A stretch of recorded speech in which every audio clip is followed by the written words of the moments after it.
consumer, just to understand basically what consumer would say in regards to this electricity prices, what they think, and if at all it's going to be formidable for them in regards to this, perhaps the increase, if at all that's going to be taking place. But so far, in regards to this particular month, at least a bit of a reprieve for consumers there as far as electricity prices is concerned. Marie.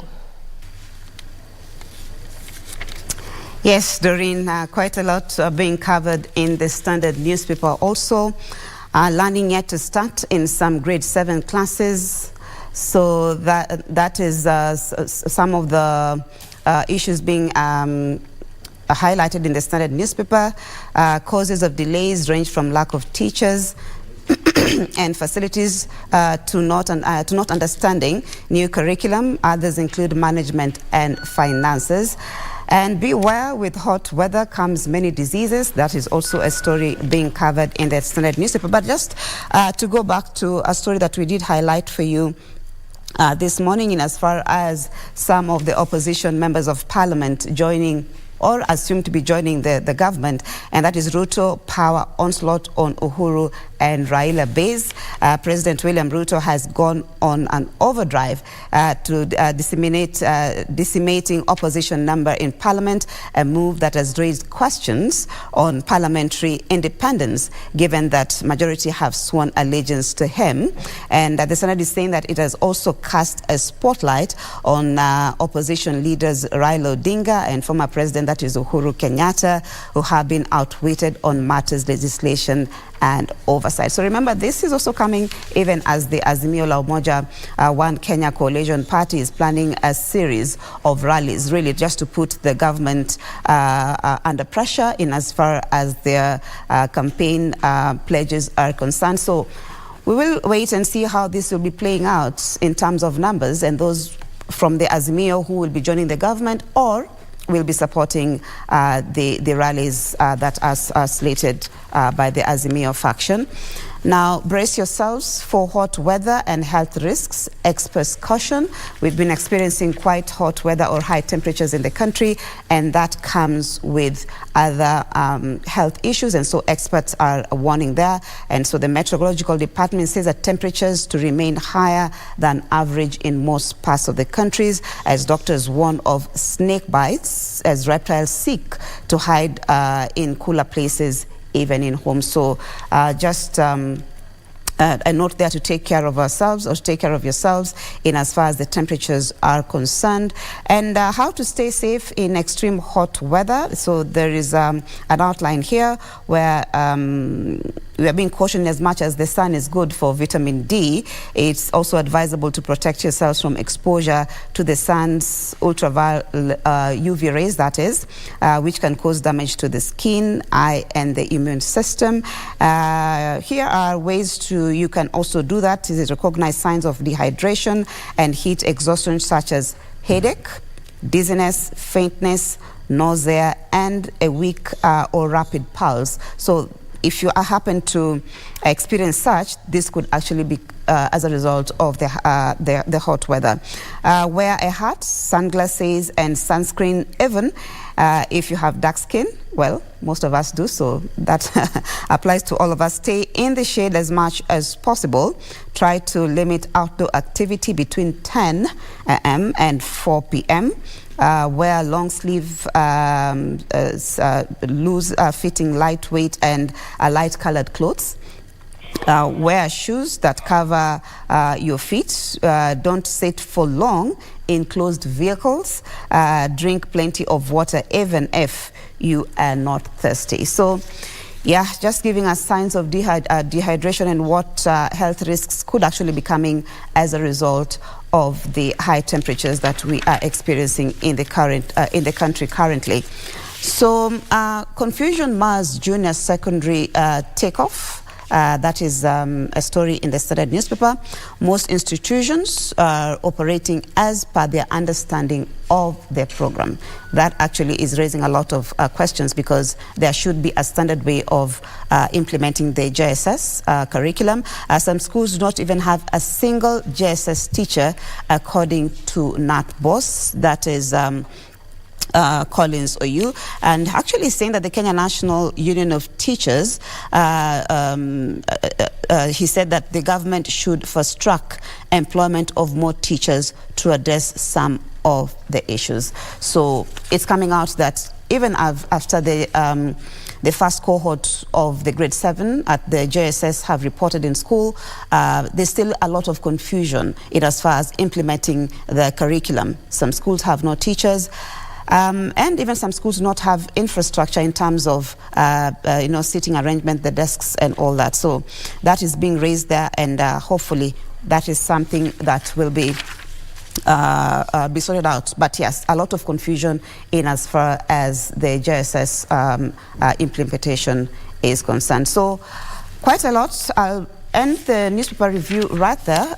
My colleague Doreen is getting ready to bring you an interview with one of the guests. Today is Entertainment Thursday. So thank you so much for tuning in and being with us in this first hour of Good Morning Kenya. Remember, you can still catch more news updates during the day in our 1 o'clock bulletin. So thank you so much.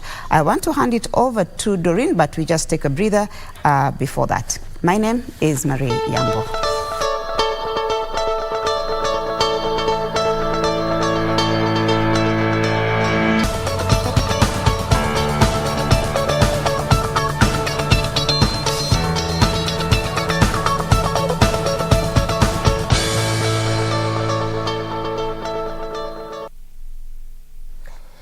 16 minutes past the top of the hour. You're right in time for our first conversation this Thursday morning.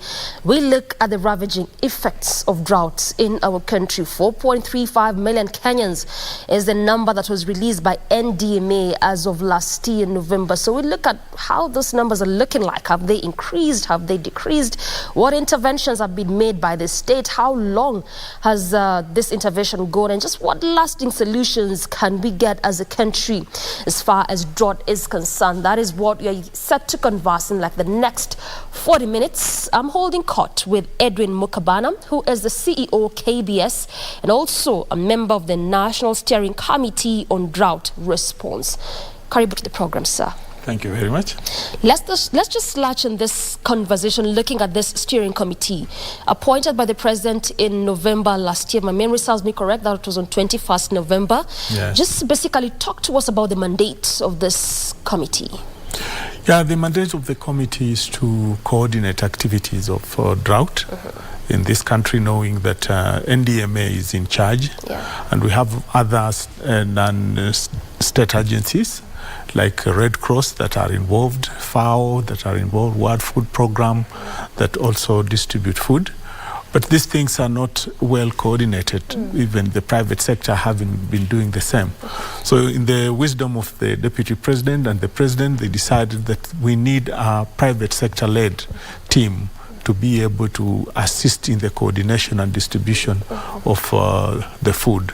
So the wider mandate is to see, is there sustainability? How can we look at long term? Because this drought doesn't seem to be going away. Yeah. It comes today, tomorrow we think it is gone, then it reappears again. Yes. And if you put in the light of the current climatic change issues, you can see that this drought issue is going to be with us for a long time.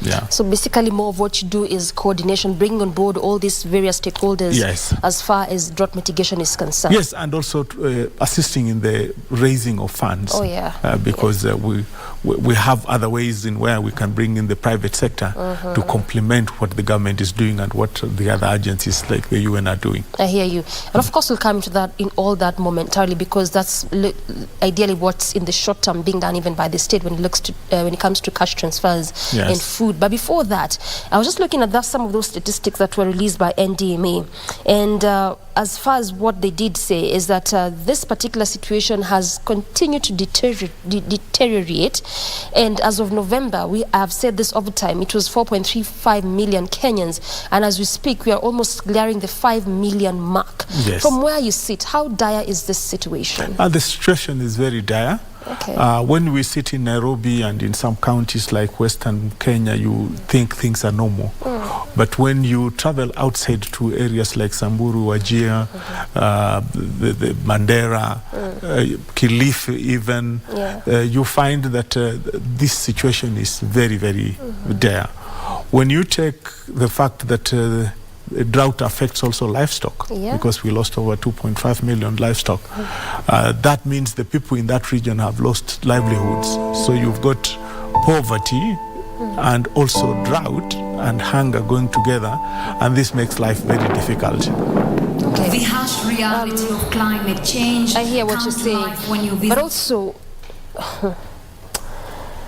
14 counties in the alert phase. Yes. 7 in alarm phase. We're looking at over 20 counties. Yes. Almost half of 47 counties in the country. Yes. Yeah. What does this even mean? When you say that some counties are classified in alert, some in alarm, what is the demarcation? The demarcation is that when you get to the areas that are there, you find that you need food distribution. Then you realize that is there. You need to ensure that there is water. And then also you have a situation where you need children with malnutrition. As we are talking right now, close to 1 million lactating mothers and pregnant mothers are affected. So you find that in those regions it's very bad. But in the alarm situation, we are saying that if nothing is done, if rains don't come, then this situation is going to get even worse. And so the alarm is much worse? No. Alert is much worse? Yes, alert is much worse, yes. All right. All right. So then you're saying that in the alarm, we really need to make sure we get interventions very quickly before it gets to that particular point. But you'd hear counties like Embu. I saw counties like Narok. These were counties that you wouldn't even hear any cases of drought. Siaya and Homa Bay and Migori, you would never have had that. Climatic change issues. We need to sit down and look at all these issues about climatic change. We need also to look at how we distribute food in this country and how we take care of ourselves. You should also note that this thing also goes with a lot of diseases and malnutrition, which we need to take care of. So the situation is getting worse and worse by the day, and we need to get preparedness to ensure that we support NDMA in getting the correct data and ensuring that programs to alleviate the situation are in place. You did talk about climatic change, and I want you to elucidate a bit further, because just in November we were having the COP27, and quite a number of issues are profiled as far as this event was actually happening. And the biggest question, especially by African countries and African leaders who were there, is the fact that we contribute about 5% or less than that in terms of emission, but yet we bear the brunt. And this is part of what is also ailing us in some of these African countries as far as drought is concerned. Look at Somalia, Kenya, Ethiopia. What more, just do you think also, before we get to our very own country, that perhaps outside countries or the globe needs to perhaps do to aid and assist African countries? Because look at this, only 5%, but yet we bear the biggest brunt.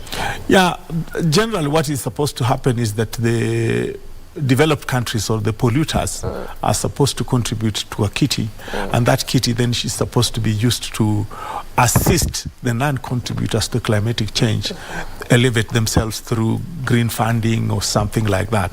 But this green funding has been elusive. For example, if we are doing a lot of agriculture and we have a lot of tea in those areas with greening that are producing carbon dioxide should be assisted to ensure that they continue producing, using carbon dioxide by producing more oxygen. And that is what we need. Also, we haven't had a lot of tests to give us exactly the pollution levels and what we need to do to ensure. Like Nairobi, the pollution levels, the tests have just started recently, but we need to do all that to ensure that we are then capable of raising an alert, knowing how many tons of carbon emission is there, so that we are able to fight on the global market to ensure that we are getting, we are tapping into the green funding that is supposed to be there. But still, some countries do not want even to join. That's the worst part of it. They'll talk a lot, but they're not joining. So these African countries do not want to... The African countries are the victims. Yes. But the developed countries like USA, they are reluctant a lot of times. Biden has come in a bit now talking about it, but before they were not interested at all. The European countries have been very good, so we would like to see how much they do. There has also been blame game between, is it China that is polluting, or is it America that is polluting? If China is polluting, but America took the factories to China, so who is to take what? So that is it. There is also effort to move away from the fossil fuel, so that we get to electric, especially in transport or something like that. Maybe that will help. And there is a lot of push in Africa now for us to move to electric vehicles. In Europe, the same. And maybe that will start elevating the situation as it is. You did talk about the funding. So then have these developed countries been contributing? Because then before we get to this green energy and using and move away from fossil fuels, it might take a bit of time. But in the interim, have they been contributing, honoring the pledges? How has this been looking like? It has been 50-50. It has been 50-50. There are some countries that are committed, but there are some that are not very committed. And that has been the biggest challenge. You go to COP 27 or whichever COP, and there is a lot of talk, but no commitment. The commitment is the issue. And in fact, that was the biggest issue that most African leaders had who actually did go there, because there was a concern about not even talking about this contribution up until they really forced for it for them to get to actually commit how much and then from when can this begin. So clearly a lot needs to be done. But back home, let's come to even the interventions that the state has been doing, basically also what you are preferring as a steering committee. We've had cash transfers, we've had relief food. Just first of all, talk to me about the sustainability of this, because this is the short term. It is the short term, but it is the inevitable. Because you can't let people die. There's nothing much you can do. There's nothing you can do, but you have to do cash transfer. Cash transfer has been found to be more effective because the logistics of taking food and storing, the food gets bad, controlling on the theft of food has been a big problem. So there has been a feeling that cash transfers are good and that they can buy food from the people who have gone there to market the food. So that has been good. But together with that, we have still done food hampers to most of the areas in Samburu, Kilifi, and other areas, just to ensure that the people who are affected are given food. As we give food, we must know that there is also need for water. So there is a bit of tracking. So waters are taken to those areas with the trucks to ensure that people are able to access the water. How are you making sure that this relief food actually do get to the intended persons? This cash transfers, because I had a bit of some complaints. I can't really quite remember from which county specifically, but there was issues, especially when it comes to relief food, that the food gets transported from Nairobi, but to some extent, or just get lost midway. How are you ensuring that they do get to the intended persons, both food and the money? The money, I think we have done well. Give credit where it is. I think the administration, the commissioners, the county commissioners have done a fantastic job, especially in those areas where there is dire need. You go there. I was in Wamba, and you go there and you see the organization, the identification. They know every person. Even when they come, they call by a list, and you can see even the people who have been called that these people are needy. So that organization in terms of food distribution has been very good, my personal experience. Insofar as cash transfers are concerned, I think now the target is better. The data that has been kept by NDMA is now much better. And I think we are now seeing that there is a lot of improvement. I will not say no. Yeah, there were a few issues in the past, but we are working on it. And maybe that's why the National Steering Committee is in place, just to ensure that this is done. Perhaps you can just let us in. What mechanisms are being put in place to work on that? Especially when it comes to, just as you mentioned, I mean, give credit where credit is due. But then again, what mechanisms are in place? First of all, the first mechanism is to ensure that all the money we have is used well. So we have the PwC being the auditors of the funds. You can see the leadership that has been taken up in the National Steering Committee is credible. You can see they have put in money themselves to ensure that this process goes on. And when we get onto the ground, I think the coordination between NDMA, the administration, commissioners, and the non-state agencies like Red Cross, they've done a good job. So we are trying to ensure that this is done even much better. And the logistics of it is supported by teams like G4S. Just hold it there. We'll come back in a bit, just perhaps for you to explain to us more about how you're doing in regards to the audit and what NDMA is doing and the mechanisms. But for now, we just have to take a very quick breather. We circle back and we continue apace with that and so much more in regards to the interventions that you're doing as a committee and as a state as well. Time for that break. We recoil with plenty more of this. Stay with us.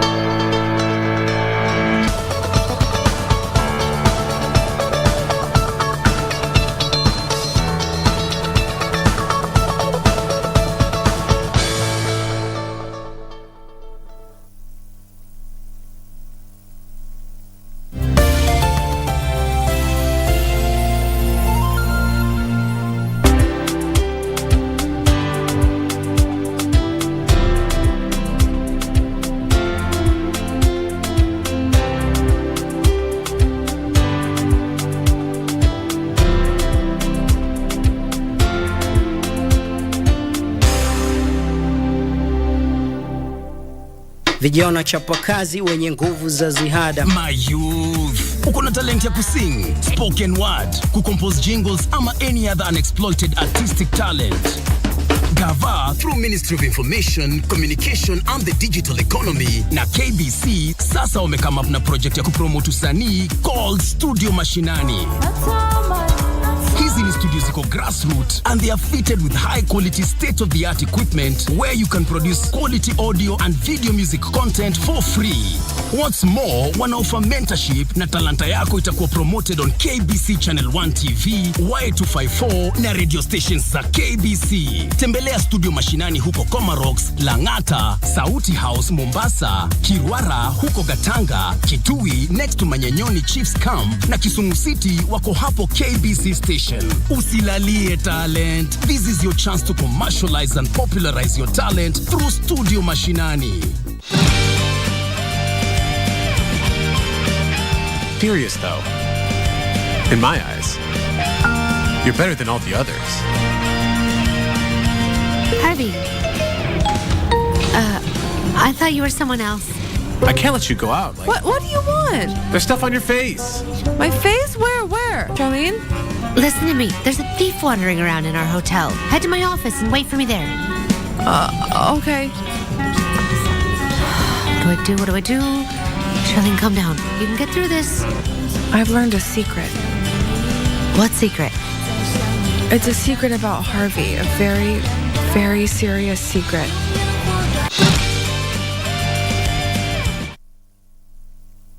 Hey! Listen up. Hello, everyone, and welcome to Engine. How do we hear? How do we see? What makes up the air we breathe? Let's go!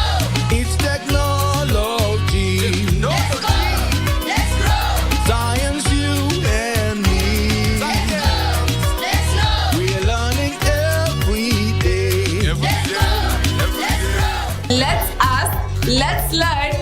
That's love. And don't forget to make it fun.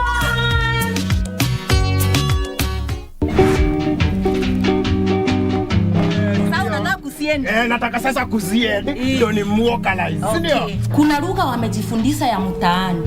Inaitwa sembete. Si umalizie. Mimi sielewi kile unasema. Inaitwa sembetengi. Wakati unakuja kutembelewa na watu hospital, na wakakuwekea sumu, unakuja kusema ni mimi. Mimi uliniona hapo nikikuwekea sumu. Madoki waliconfirm ni wewe mzabe. Very good. Na hizo madoki fina silikuja hapo. Mimi niliongea na mtu yeyote. Wewe, nani amesema madogi? Amesema madoki, madokta. Huyo mtu, kwa nini hamkumleta hapa kwa koti? Kwa sababu yeye ndiye alikuwa na nini? Analeta hiyo chakula. Huyo mtu. Mtu gani? Huyo mtu mnasema alilete hiyo chakula. Si ndio wewe ndio ulikuwa umeleta? Come on. Watu si wanafanananga. You are a unique human being. Please. Very unique. Sababu hizo ubwaka discord. Hata waacha ubwaka si. Wewe unalobomba tuacha uwaka ta. Did I give you injection of flatetet? Did I give you? Tumia tu Kiswahili jamani.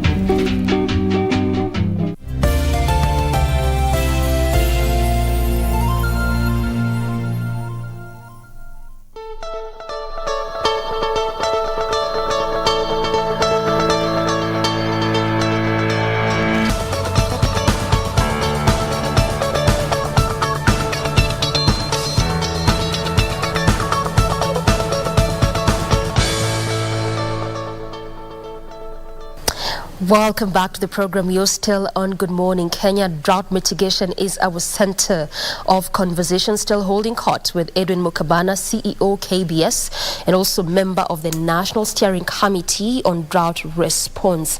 Now, before we took that break, we're talking about the mechanisms particularly put in place to ensure that this cash transfers, this relief foods actually do get to the intended persons. And as you rightfully so said it, that give credit where credit is due, but there's still some loopholes existing here and there. So just perhaps finish up on that particular point, how you are putting mechanisms in place for that purpose.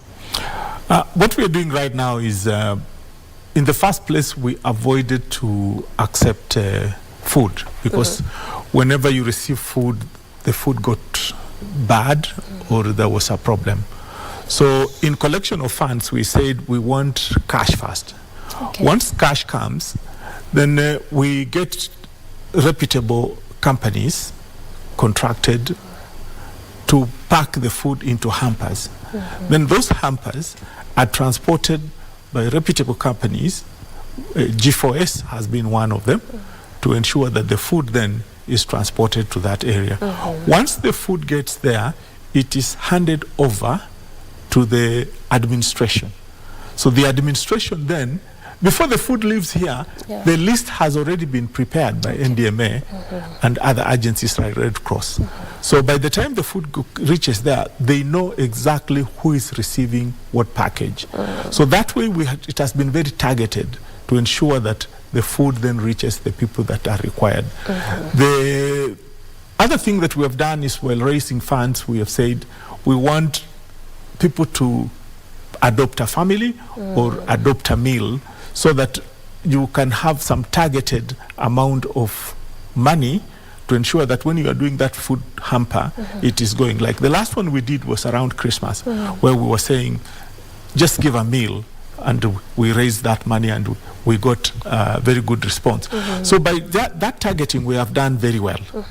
Also in terms of cash again, there was an audit through the administration and other agencies like Red Cross, and we got the actual people who are involved. So when we are sending this money, there is an audit that ensures that the money goes to the right people. And so far, I think we've done well. So far, so good. So far, so good. I don't know if something else will go wrong, but for now, we are very happy with what is happening. Yes. Well said. You did mention about adopting these families. Just talk to me about how this plays out, because I also did read that this is part of those alternatives that you're also looking into.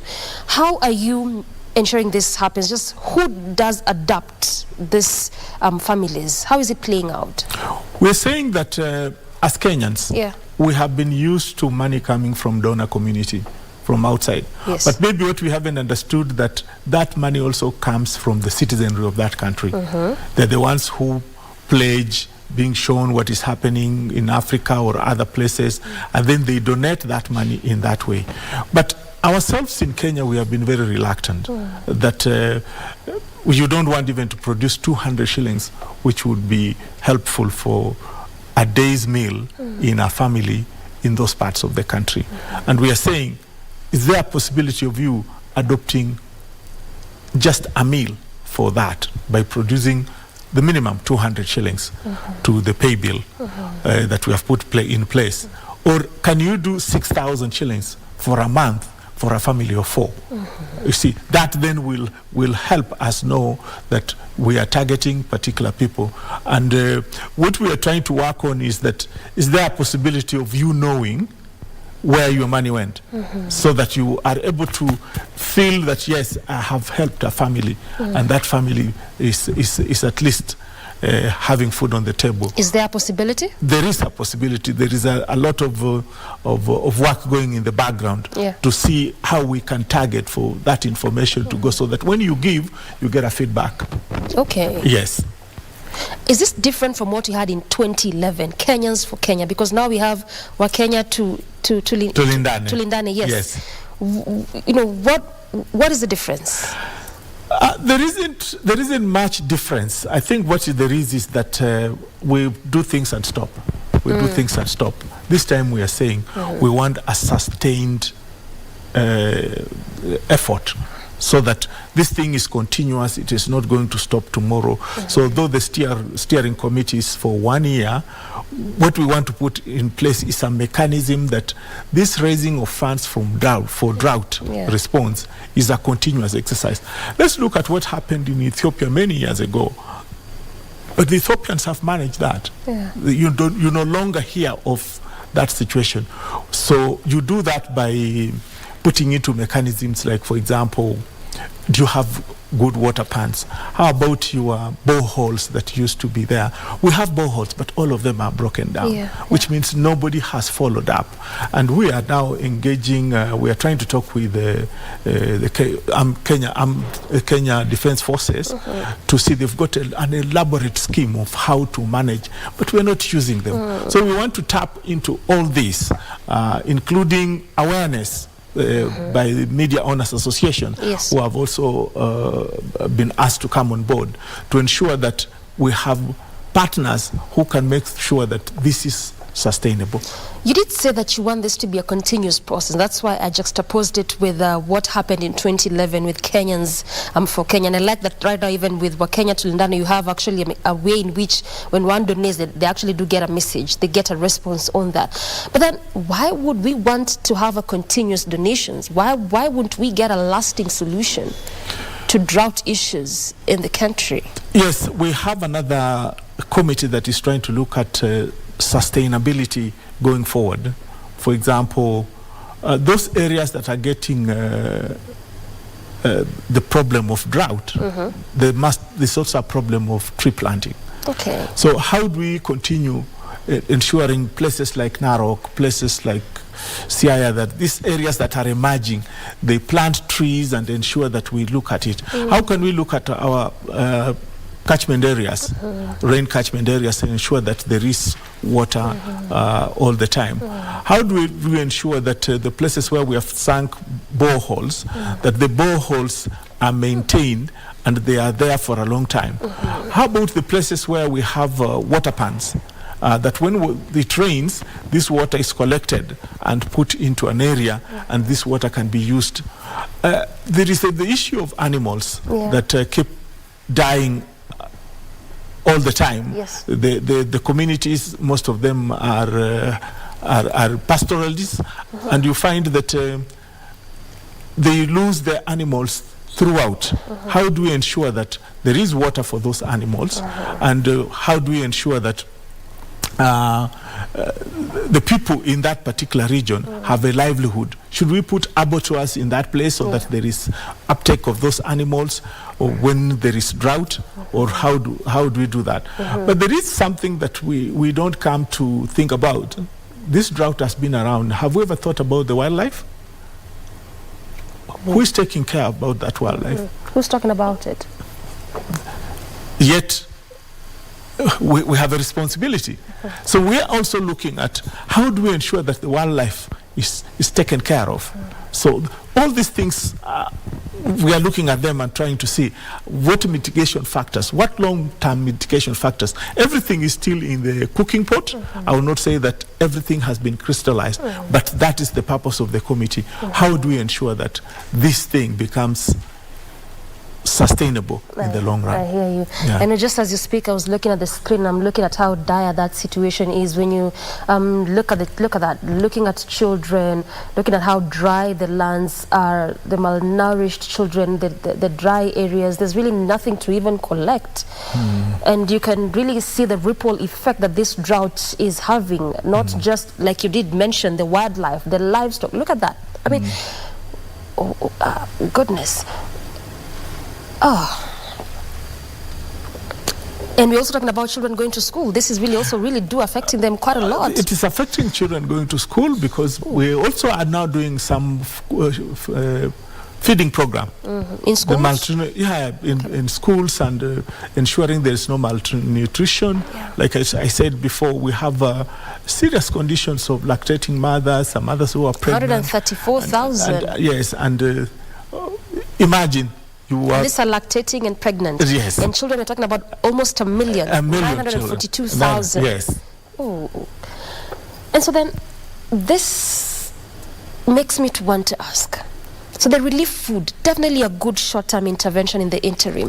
But even as you look at this category of, children and mothers, already they fall in a special group in that regard. Yes. So that is there a specific set of food to now deal with the rate of mal? Oh, there is? There is a particular set of food for that. Tell me more. So I'm not very technical to tell you the composition, yes, but the package that goes has got all those nutritions. Okay. So, and a special team that is just looking at the nutrition to ensure that the children have got that particular I mean, because that was important to know if at all then there's something that at least is going to alleviate that burden of malnutrition in these children. Yeah, you don't just take food. Because it's food. No, you don't just take food. Okay. There is a particular composition of that package has a particular composition. So that's why this is a holistic effort. Yes. And that's why it had to bring on board different entities and different stakeholders, because you're from the transport sector. Yes. And you know. Yes, that is now the logistic aspect of it. Okay. How do you ensure the coordination? Because why is it that we are having maize in western part of Kenya and people are dying in the other part? And you just can't reconcile that. So we want to see, one of the sustainable measures is that how do we get food from the areas that are needy, from the areas that have plenty to the areas that are needy, and how do we ensure that the food is preserved? Because one of the problems we have in Kenya is that there is a lot of wastage after harvest. You find a lot of cabbage in Nyandarua being thrown away and carrots, and people are dying. How do we preserve that food to be able to be used at a later date? And then how do we distribute that? In fact, just 2 months ago, farmers in Nyandarua were really decrying the fact that potatoes, cabbages were going bad. And this was the time where we really had the skyrocketing of numbers as far as, the drought is concerned in some parts of the country. And sometimes just couldn't really make sense of the fact that you'd have a section in the country where there's abundance. Yes. And there's another section where there's just nothing. Nothing, yes. Yeah. Looking at that, Mr. Mukabane, you're also seeing that those livestock, animals dying, and you realize also in these communities, this is the main source of livelihood. They are pastoralists. Yes. What is being done? Right now, the government is putting in place, the government is very sensitive, especially the deputy president, in ensuring that this is corrected. What we would like to see as a steering committee is to ensure that those animals in future do not die where they are. That there is offtake of those animals to ensure that the animals reach the abattoirs. And can you imagine even just the animal skins that got lost in that, the beef that we should have exported. I don't know, as we were growing, Kenya used to export meat and animals to Saudi.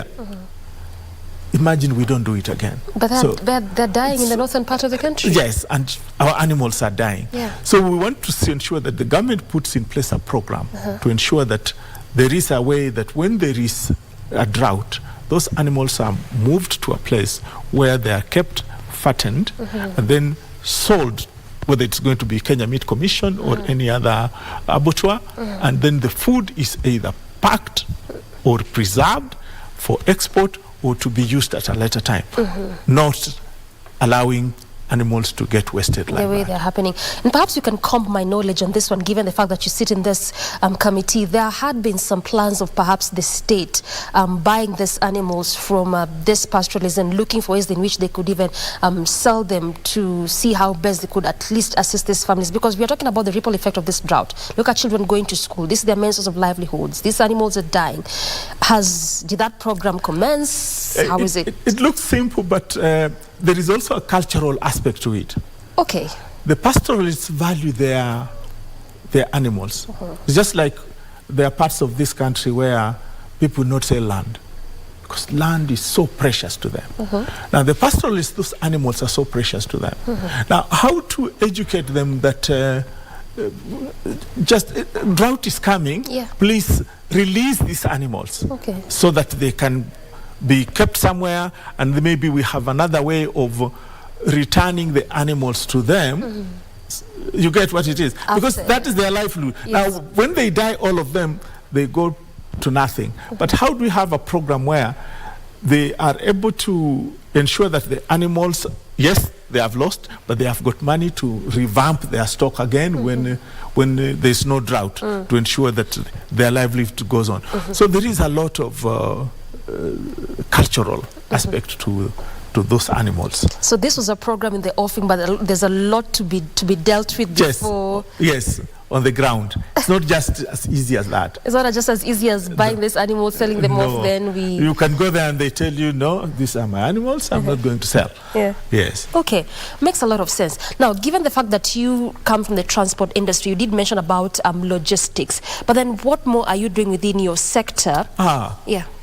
I think what we would like to do is we would like to carry out a campaign as a sector in transport to ensure that people, one, they are sensitized about drought. What we want to see is that all Kenyans need to be sensitized that there is a problem, and this problem must be dealt by us. The government has already committed about 18 billion.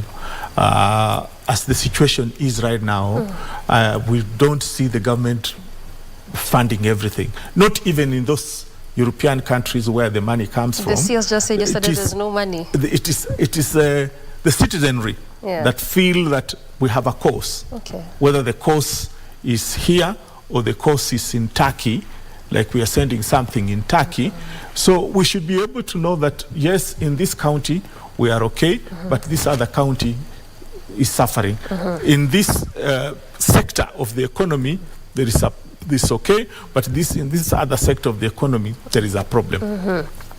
So as a transport industry, we have a responsibility for the logistic side, for the truckers, the lorries, to ensure that food is able to reach those counties.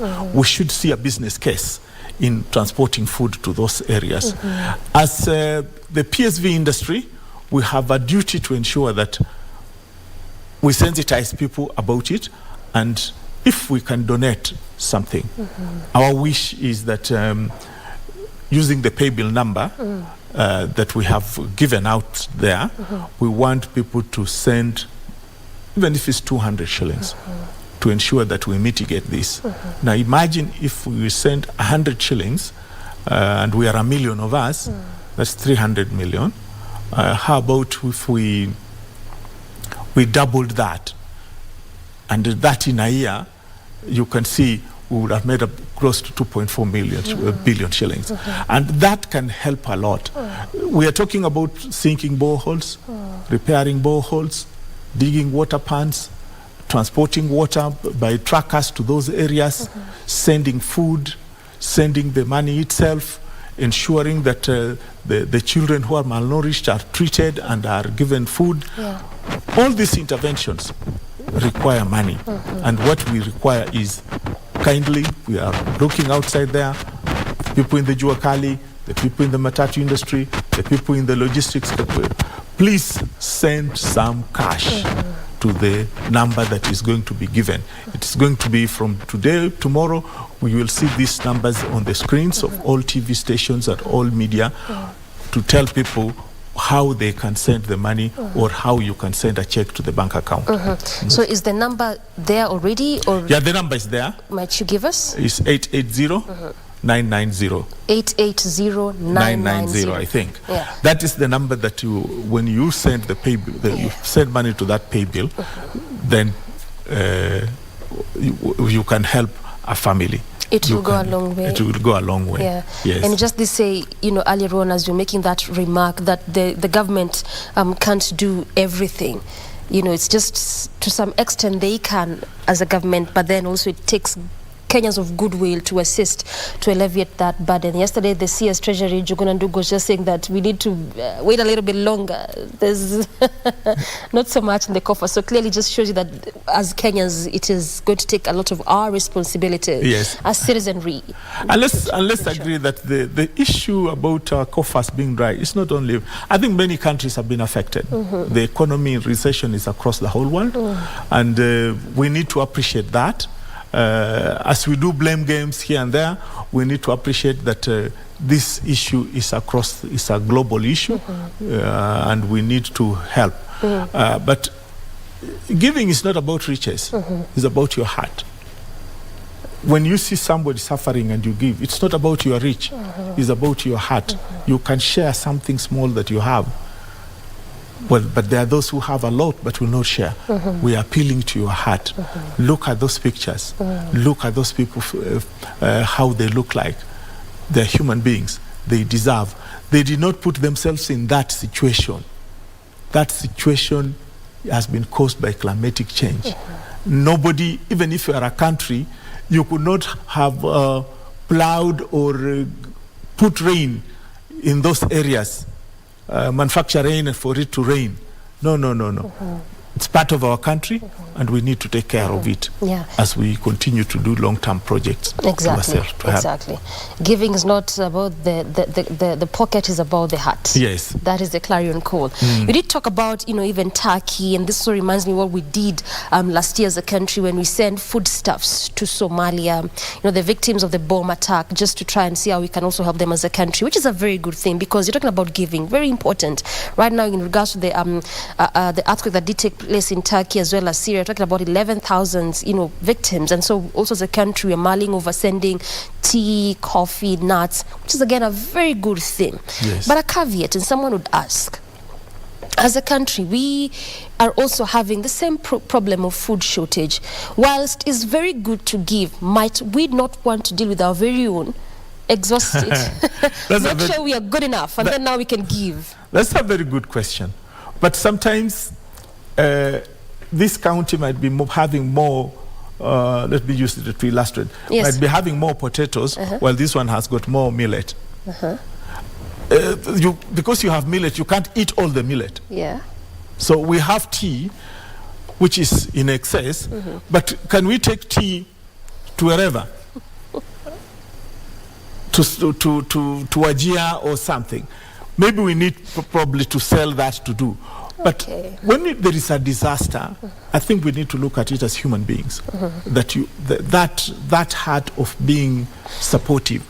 I don't think what we are giving is going to do magic, but the fact that we are feeling the pain, we are with them, because they did not ask for an earthquake to come. They found themselves, you are okay today, tomorrow you have a problem. We are saying, just be empathetic and assist. It was so important for me to ask that question. I think your illustration makes a lot of sense. Now we understand why you would give the tea and coffee and nuts, much as we are suffering, we are ailing with the issues of drought, but it's because that could be in excess for us. And we want the potatoes, you want the unga, and you can't produce it. So we give this to get that. Now, as we conclude, Mr. Mukabana, what is it that you'd want Kenyans to know as far as this drought is concerned? You've talked about the short term, the long term, what you're doing as a committee, what the state is doing, but then what would you want Kenyans to know? As the steering committee under the clarion call wa Kenya Tulindane, yes, our interest is one, we want awareness. People should get to be aware that there is a drought, and this drought is not going away. The fact that rain is supposed to come, the projections are the rains are not going to last. They will be here. For 2 months, there's going to be a drought situation. People need to be fed. And thereafter, there will be some short rains. In some areas, rain will not be adequate. And after that, there will be another drought. So these are cycles that are going to come. The other issue that we want Kenyans to know is that we need to contribute something to the kitty. That we cannot allow the situation to go as bad as it is, as the government looks for money. That as Kenyans, we need to complement the NGO world and the other non-state actors to ensure that they bring this issue to the table. Because we don't expect money to be coming from outside, and we are doing nothing about it. I hear you. Yeah, Thank so you. those are some of the things that we like. Thank you so much for your time, and highly appreciate your valuable inputs into this conversation. I've been speaking to Edwin Mukabana, CEO, KBS, and also member of the National Steering Committee on Drought Response. We have definitely been looking at the drought situation in the country, looking at possible interventions to alleviate that burden. Good place to end this conversation, but Good Morning Kenya definitely continues after this breather. Stay with us.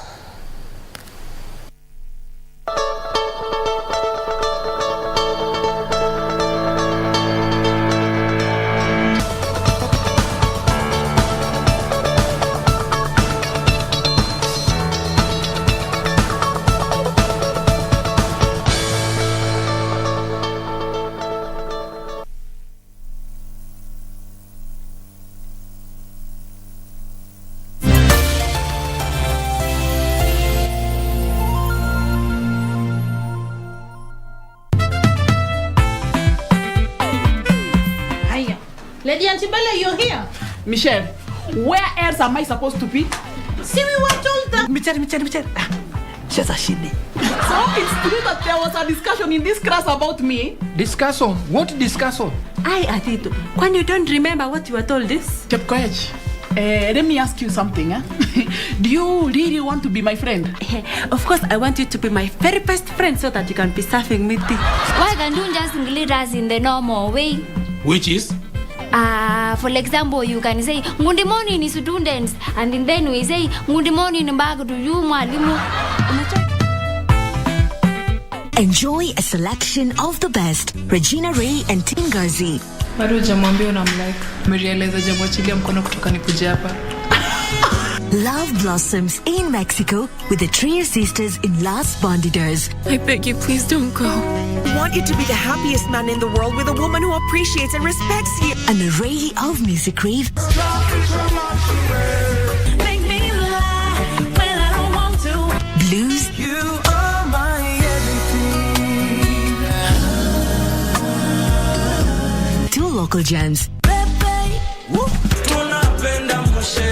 And we sit to chat with the Diambo. You know, I can't even tell whether you're looking at me, seeing me. With the Louis Vuitton. Classic comedy. Makono too. Hey, mashabiki. Say that again. Enjoy the Divas programming this February only on KBC Channel 1. Kenya's watching.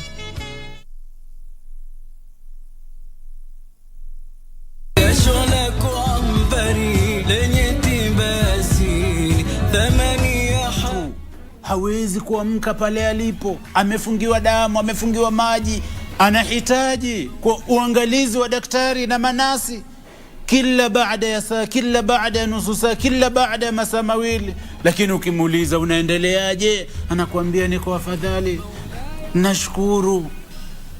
Mbona wewe usimshukuru Allah subhanahu wa ta'ala kwa afya ambayo uko nayo? Uamka wewe, unaenda katika shughuli zako, unaenda. Don't ever forget to love. Keep loving who you are. Don't ever forget. Kiswahili kitukuzwe.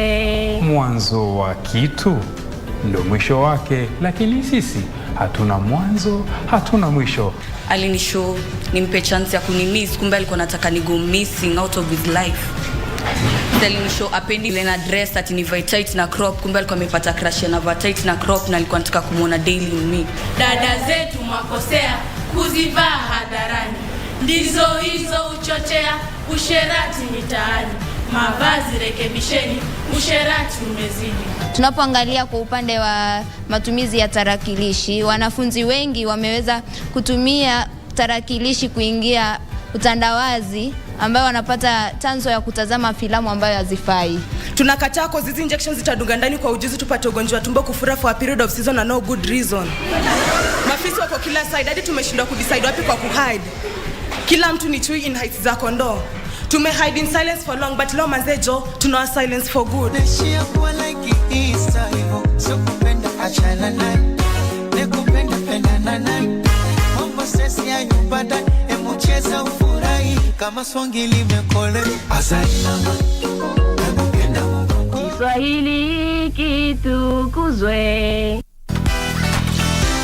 It is the month of love. Hata hiyo wacha tu feel mellow and mushy. Yes, katika huu uchumi hatuna time ya kusinzia. You know, love is personal. When you feel feeling lovey-dovey, you can express it. It doesn't need to be a date on the calendar that sasa leo ni February 14th. See what to fall in love. Mwali, as chair. I feel love uko in December. Yani that is what happens. Ikiwa ni wiki ya Valentine's men's conference. Okay. So like seriously. You're attending the men's conference. Hii ingine ya flowers is ni ya TV. From the bottom of my heart, happy Valentine's. Okay. So now we know this maua wachia ng'ombe wakule.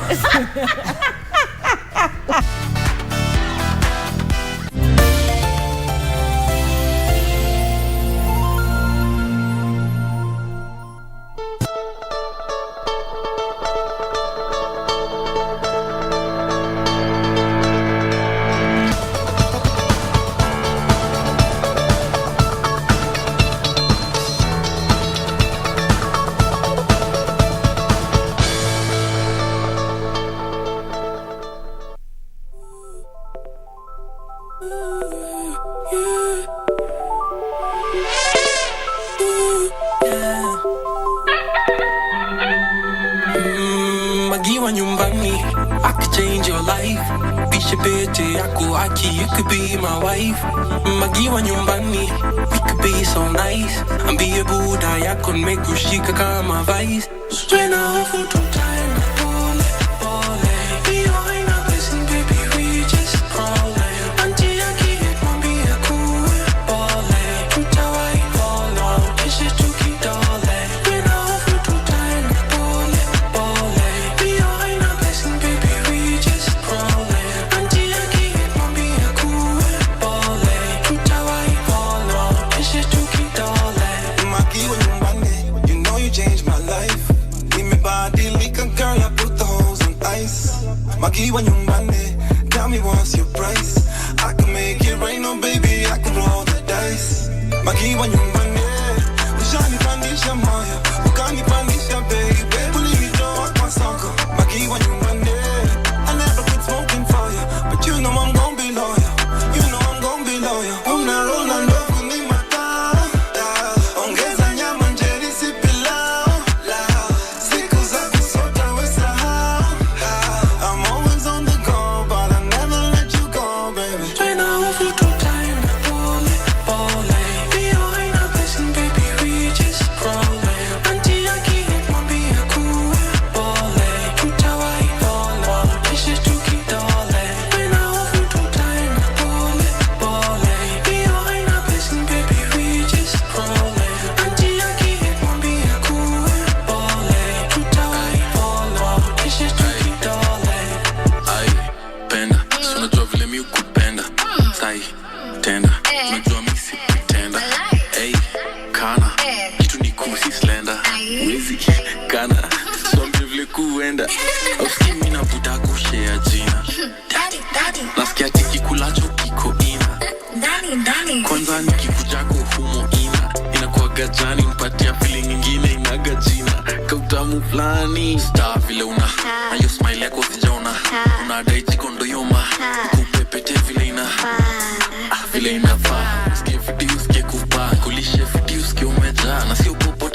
never. Magiwa nyumbani, I can change your life. Kuvisha bete yako aki, you could be my wife. Magiwa nyumbani, we could be so nice. Be a Buddha yako mekushika kama vice. Twena hofu tutaenda pole pole. Bio haina blessing baby, we just crawling.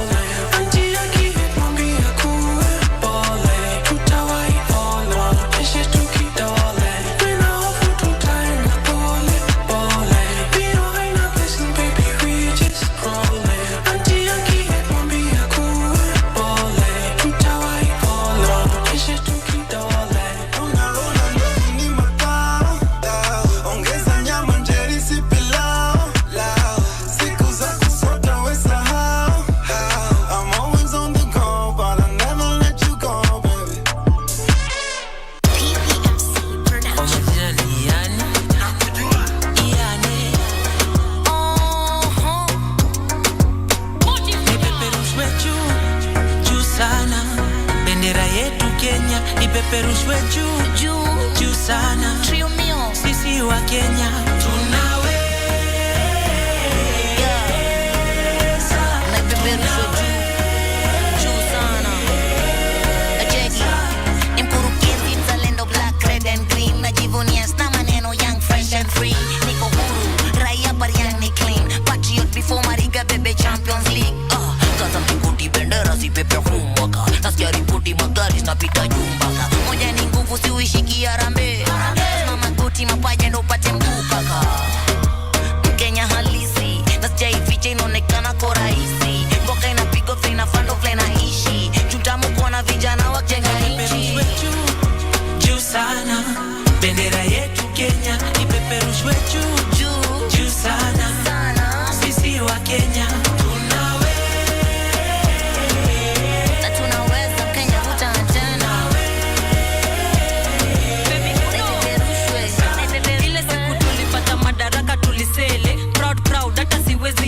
fili. Na ndo maana tulipiga shangwe na nderemo. Wazalendo tukasare vako za beberu. We are freedom fighter, niko free filanga. Cheki around vile wa Kenya tumejipanga. Tunapendana kama ndugu tunajengana. Kushikana ndio mambo tunaduka wangwana. Ipeperushwe juu sana. Bendera yetu Kenya ipeperushwe juu sana. Sisi wa Kenya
Champion Studios. Oh na na na, a big classic. 006.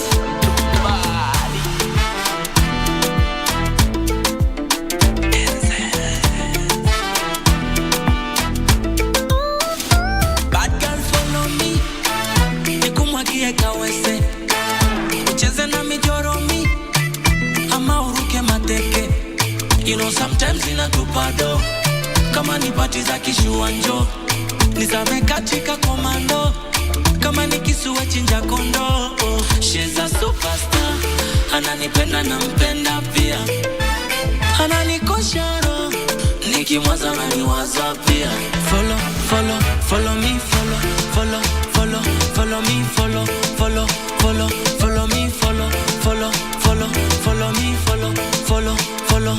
me, follow me, follow me, kupa namba yua lava girl, napenda unavyotingiza ujaniteka mbele naona giza.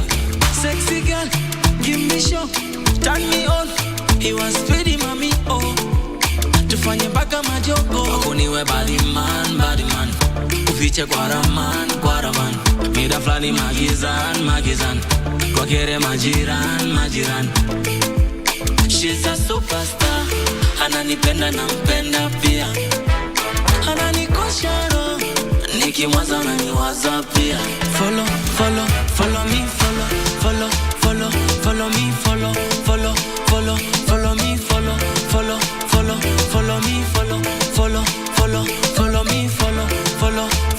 follow me, akuniwe body man, ufiche kwa raman, mida flani magizan, kwa kere majiran. She's a superstar, ananipenda na mpenda pia, ananikosha roho nikimwaza na niwaza pia. Follow me, follow me, follow me.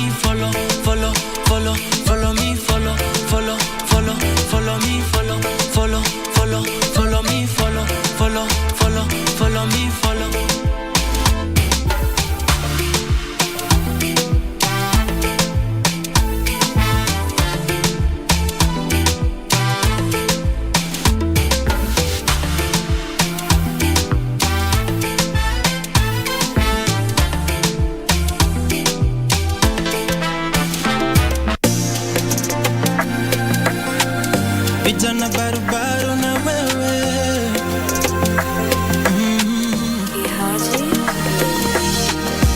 Japo ninapata kidogo, inalisha familia, ndoto nimeweka kwa moyo, haiwezi didimia. Baridi hunipiga kwa soko, angalau nipate 100. Siku nitarudi kwa udongo, hakuna deni nitawachia. Baba nibariki, mimi ni mshiriki, bariki pia watu wangu, tusikose riziki, tusichoshwe na dhiki, Mungu pitia kwangu.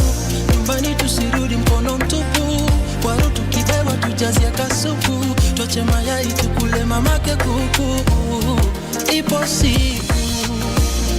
Ipo siku one day, najua ipo siku mama, watatuombea mabaya, lakini hatutafeli.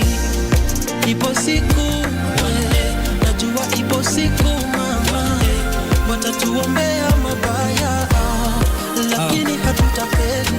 Kiatu yangu ikinifinya na umianga solo, kiraka labda tu kwa nguo sijivunji moyo. Wananilenga kila siku nkiwaomba, Mungu ndo malenga, shairi yangu anaichora. Tuko stanza 1, naishangi vile nanzanga, shimo nimejitoa, watu wengi wanazamanga.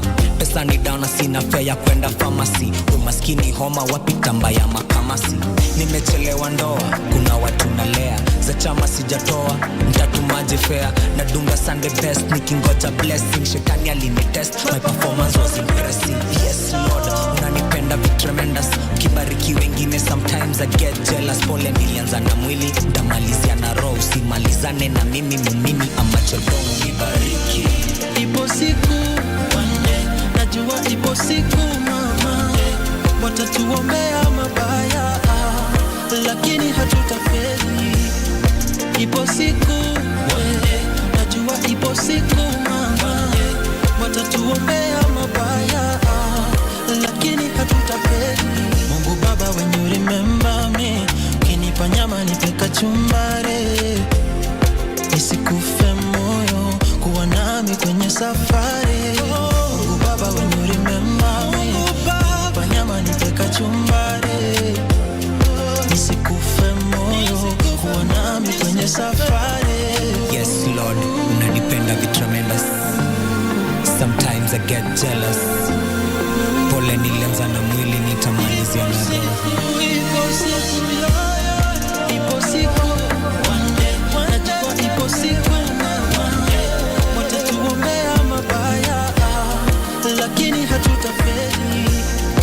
Ipo siku najua ipo siku mama watatuombea mabaya lakini hatutafeli ipo siku hatutafeli.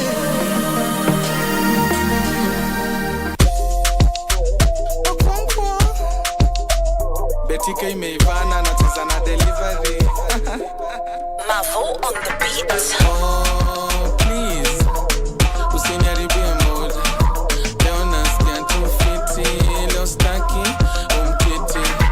Oh please usiniharibie mood ile umesikia kunihusu usiniambie juu pia kuhusu. I just got paid, I just got laid. Nime reconcile na be, I'm happy. Jana kalikuwa kamenuka, vitu zake alikuwa amepaka. Manze nilikuwa nimeshtuka, lakini leo bibi amerelax. Amenisamehe juu ya jana, klande alipiga kama tumelala. Meza leo tunenda ulevi, leo sitaki kurisk, leo nacheza chini juu. Oh please usiniharibie mood leo nasikia tu fiti leo staki umkiti. Oh please usiniharibie mood ile umesikia kunihusu usiniambie juu pia kuhusu. Umeingia WhatsApp kuna nini WhatsApp weingia WhatsApp we usitume message ya ufala leo sitaki kuwa na mudu mbaya leo nasikia tu raha message ya ufala itashukishia sana kwanza vile leo nice mbaya usiniharibie muda kwenye nilipeleka mapepa wamepiga simu wamesema wana haya so oh please usiniharibie muda leo nasikia tu fiti leo staki umkiti. Oh please usiniharibie muda ile umesikia kunihusu usiniambie juu pia kuhusu.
Yes, yes, yes. That is the king of Kigosho himself, Ngaruya Jr., playing right here on KBC Channel 1. Thank you so much for sticking with us. This is Entertainment Thursday. My name is Ram Maguko, and it's a pleasure being with you on this fine Thursday morning. And you see, that particular song is what leads us to this next conversation of today right here on Good Morning Kenya. Because, ladies and gentlemen, in studio is the king of Kigosho himself, Ngaruya Jr. Karibu sana. How are you? I'm fine, my brother. How are you? Uko salama? Yo imeingia. Umesikia hiyo clap vizuri? Aha, bali yake. Niko salama sana. Na wewe? Mimi niko chonjo. Looking good, my brother. Nimekuja. Niko tayari. Karibu sana. Bas. Na nimeona hujatembea peke yako pia. There is a you know, huyu jamaa anaitwa Alam. Aram. Anaitwa Alam. Na mimi ndo Ram. So tuko na Ram. Na tuko na Aram. Bas. And now, you are going to perform a song. But before we do that, ladies and gentlemen, I want to introduce in studio. Because today is the day where things are going to be smoking. Hapa kwenye studio. To help us in this conversation, joining the team of Good Morning Kenya, ladies and gentlemen, is the one and the only. Anaitwa Pesa Otas. Pesa Otas. Karibu sana. My brother. He's going to let us know about himself. Wacha ukuje hapo hivi. Wacha nikae katikati ndio. Watu wajue Pesa Otas ni nani. The new addition to the team. Yes. The new addition to the team. Joining the Good Morning Kenya crew every Thursday himself. Nena na wa Kenya. Mashabiki. Thank you so much Ram. Asante sana wa Kenya. Asante sana mtazamaji wa KBC. Hii ni Entertainment Thursday. And you know, unaweza niita Felix Ward Nyaboru. Ukinipenda sana, yani ile mapenzi ya Mungu. Yes. Ama ya penzi ya ile ndugu yako. Tutaambiwa na mkubwa ni gani ile. Unaniita ni Pesa Otas. Felix Ward Nyaboru Pesa Otas. Ndio sasa. Sasa wewe ni Pesa. Pesa Otas. Pesa. Pesa. So money meets the king. Yes. The king of Kigosho na Pesa Otas wamekutana leo studio. Kwa hivyo leo tunatoka na pesa. Leo tunatoka na pesa. Kwa sababu pesa tuko nazo hapa. Si ndio? Na tuko na mfalme. Mimi niko sawa. Aya. Igwe. Mpaka mfalme wako. Igwe himself, Ngaruya, thank you so much for coming. Yes. I want to give you time to give us a song. Si ndio? Before we get into the nitty-gritty. Si ndio? Yes. Because leo ni wimbo imetuleta. Na kudance pia. Na kudance. Mimi niko ready. Uko sawa? Niko ready kabisa. Tuende kazi. Twende kazi.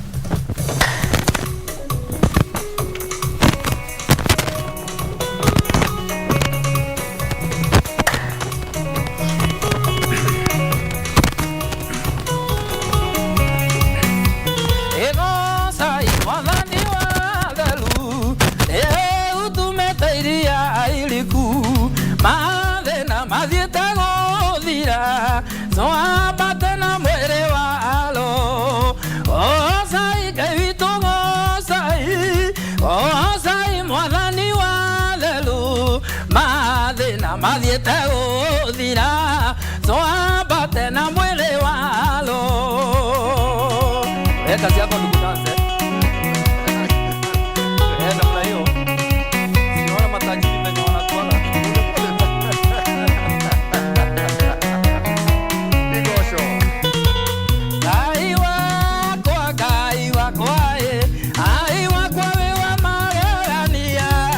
Kaiwa kwa wewa magania. Namna hiyo. Watu wa Nakuru.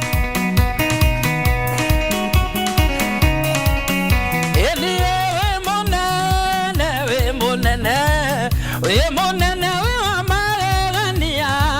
We monene we wa magania.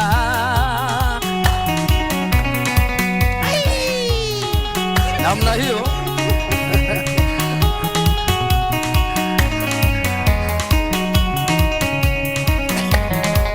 Edena morata ota na liange akenya jo itambo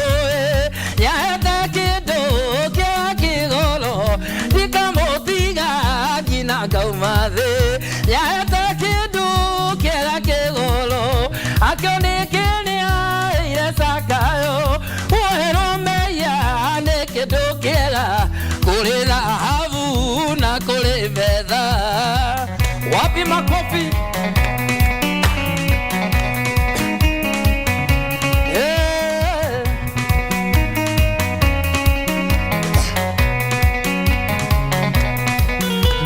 Ikwali oro wa wedo Wedo yunyede tuone Jesu Otari morugole ne modo Ne wedo amagegania Oro ya kwa nirakena. Sasa hiyo na Kiswahili inaitwaje?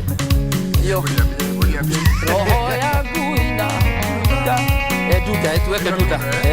Sasa unasema duda? Roho yangu ina duda. Roho yangu ina duda. Roho yangu ina duda. Roho yangu ina duda. Ai! Oka. Watu wa Nairobi, watu wa Mombasa,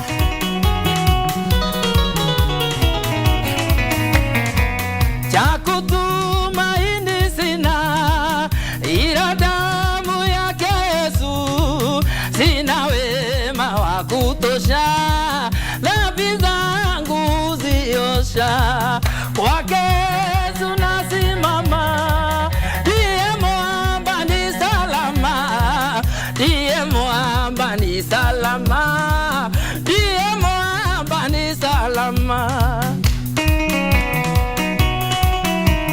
Wanakuwa namna hiyo.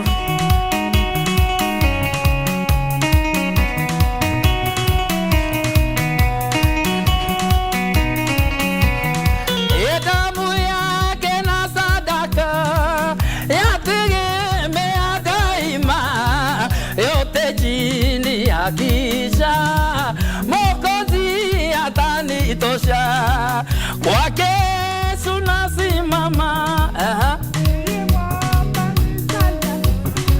Ndiye mwamba ni salama, ndiye mwamba ni salama. Aya! Najua Wakorino wanaruka namna hiyo. Kanisa ya Wakorino. Nasonga kama kwaya.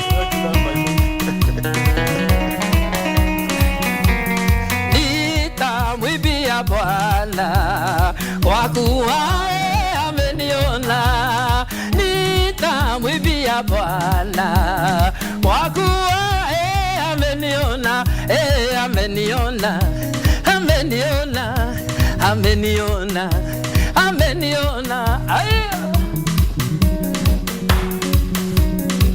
Garoya Junior.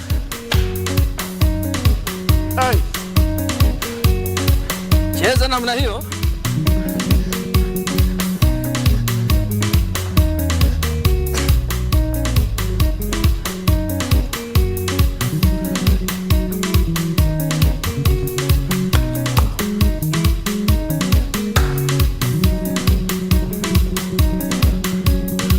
Unaweza teremka.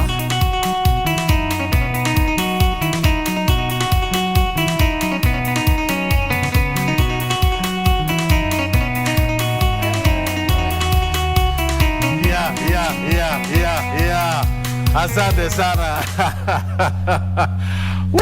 That is the king of Kigosho himself, Garuya Jr. Yes. I want us to take a break, my brother. Tukirudi tutaendelea na mazungumzo. Sivyo? Keep it KBC Channel 1. Tunarudi hapa. Good morning, Kenya. Woo!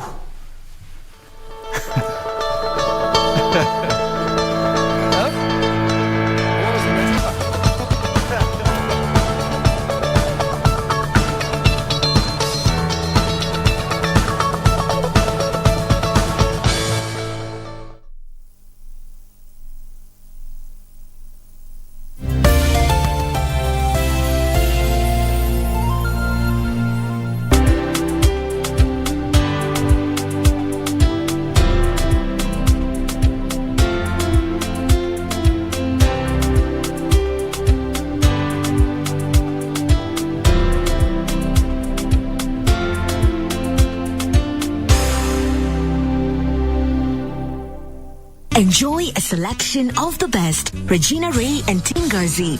Bado hujamwambia unamlike. Umerealize jamwachilia mkono kutoka nikuje hapa. Love blossoms in Mexico with the Trier sisters in Las Bandidas. I beg you, please don't go. We want you to be the happiest man in the world with a woman who appreciates and respects you. An array of music rave. Make me lie when I don't want to. Blues. You are my everything. Two local jams. And we sit to chat with the Diambo. You know, I can't even tell whether you're looking at me, seeing me. With the Louis Vuitton. Classic comedy. Makono tu. Say that again. Enjoy the Divas programming this February only on KBC Channel 1. Kenya's watching.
Thank you so much for sticking with us. We are back with this particular conversation right here on Good Morning Kenya. It is Entertainment Thursday.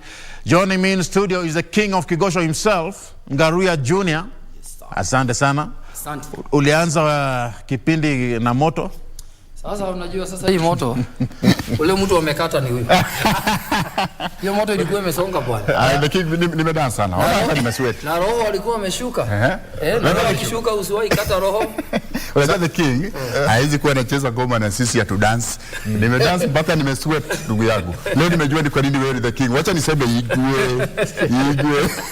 By the way, nani alikuwa jina the king? The king of Kigosho nilipatiwa na Bishop Harrison Nganga. Yes. Na Bishop Pius Muiru. Archbishop Harrison Nganga, and Bishop Pius Muiru, and Apostle William Kimani. Kuru, and Bishop Dr. J.J. Ketai. How wote walisema wewe ni the king? Nilikuwa nimepanga event St. Andrews hapa Nairobi. Yes. So kama kawaida nikawaalika. So wakati niliwaalika tukagonga Kigosho, Roho wa Mungu akashuka. Wakati now the Harrison Nganga Bishop, Archbishop alichukua microphone akasema this man is the king. Naye Bishop Muiru mafuta akamwaga. Hiyo ni after ukishatoa albums kama ngapi ndugu yangu? Nao kama 20. Kama 20. Alikupaka mafuta akasema kwamba you are huyu ndiye sasa the king of Kigosho. Hata mimi siko najua imetoka wapi. Unajua nikiingia katika sasa the nitty-gritties ya uimbaji unapata. Yes. Mtu anadhani ni utani. Mtu anadhani ni kurukaruka tu lakini iko na maana, sivyo? Yes. Yes. Unajua kitu ya kwanza hii kurukaruka na hii hype. Unajua waimbaji ni mara mbili. Kuna artist wa kuimba. Kuperform tu wakuja hapa perform. Only performance. Yes, performance tu na hiyo amalize naende. Lakini kuna wengine ni hyper. Kwa hivyo wewe ni hyper wewe. Sasa mimi ni hiyo hyper. Second ni kitu ambayo iko ndani yangu. Okay, so hii kuruka, si unaona venye kama mwenzangu hapa venye anaruka, hiyo ni kitu iko ndani yake. Si unaona venye wewe haukuruka, hiyo sio kitu ambayo iko ndani yako. Iko ndani yangu. So iko ndani yake. Haiko ndani yake. Haiko ndani yake. Nimepakwa na Roho Mtakatifu. Sasa wewe nimekuwa personal. Sasa now hii kigosho ni kitu ambaye iko ndani yangu. Ni kitu ambaye mimi mwenyewe, you know, ukipenda kitu unaifanya na roho yako. Unaifanya na roho yako yote. Ndio nikisikia wimbo kanisani, hata pale mimi niko kanisani. Ukisema tu gaiwa kwa. Yes. Watu wanakuruka. Gaiwa kwa wewe maji. Hiyo kitu. Alafu mimi kuna kitu mimi nimezoea. Mimi kwa church, nikienda kwa church, nikute venye mlaimba, you know, mimi naweza keti chini tu niangalie.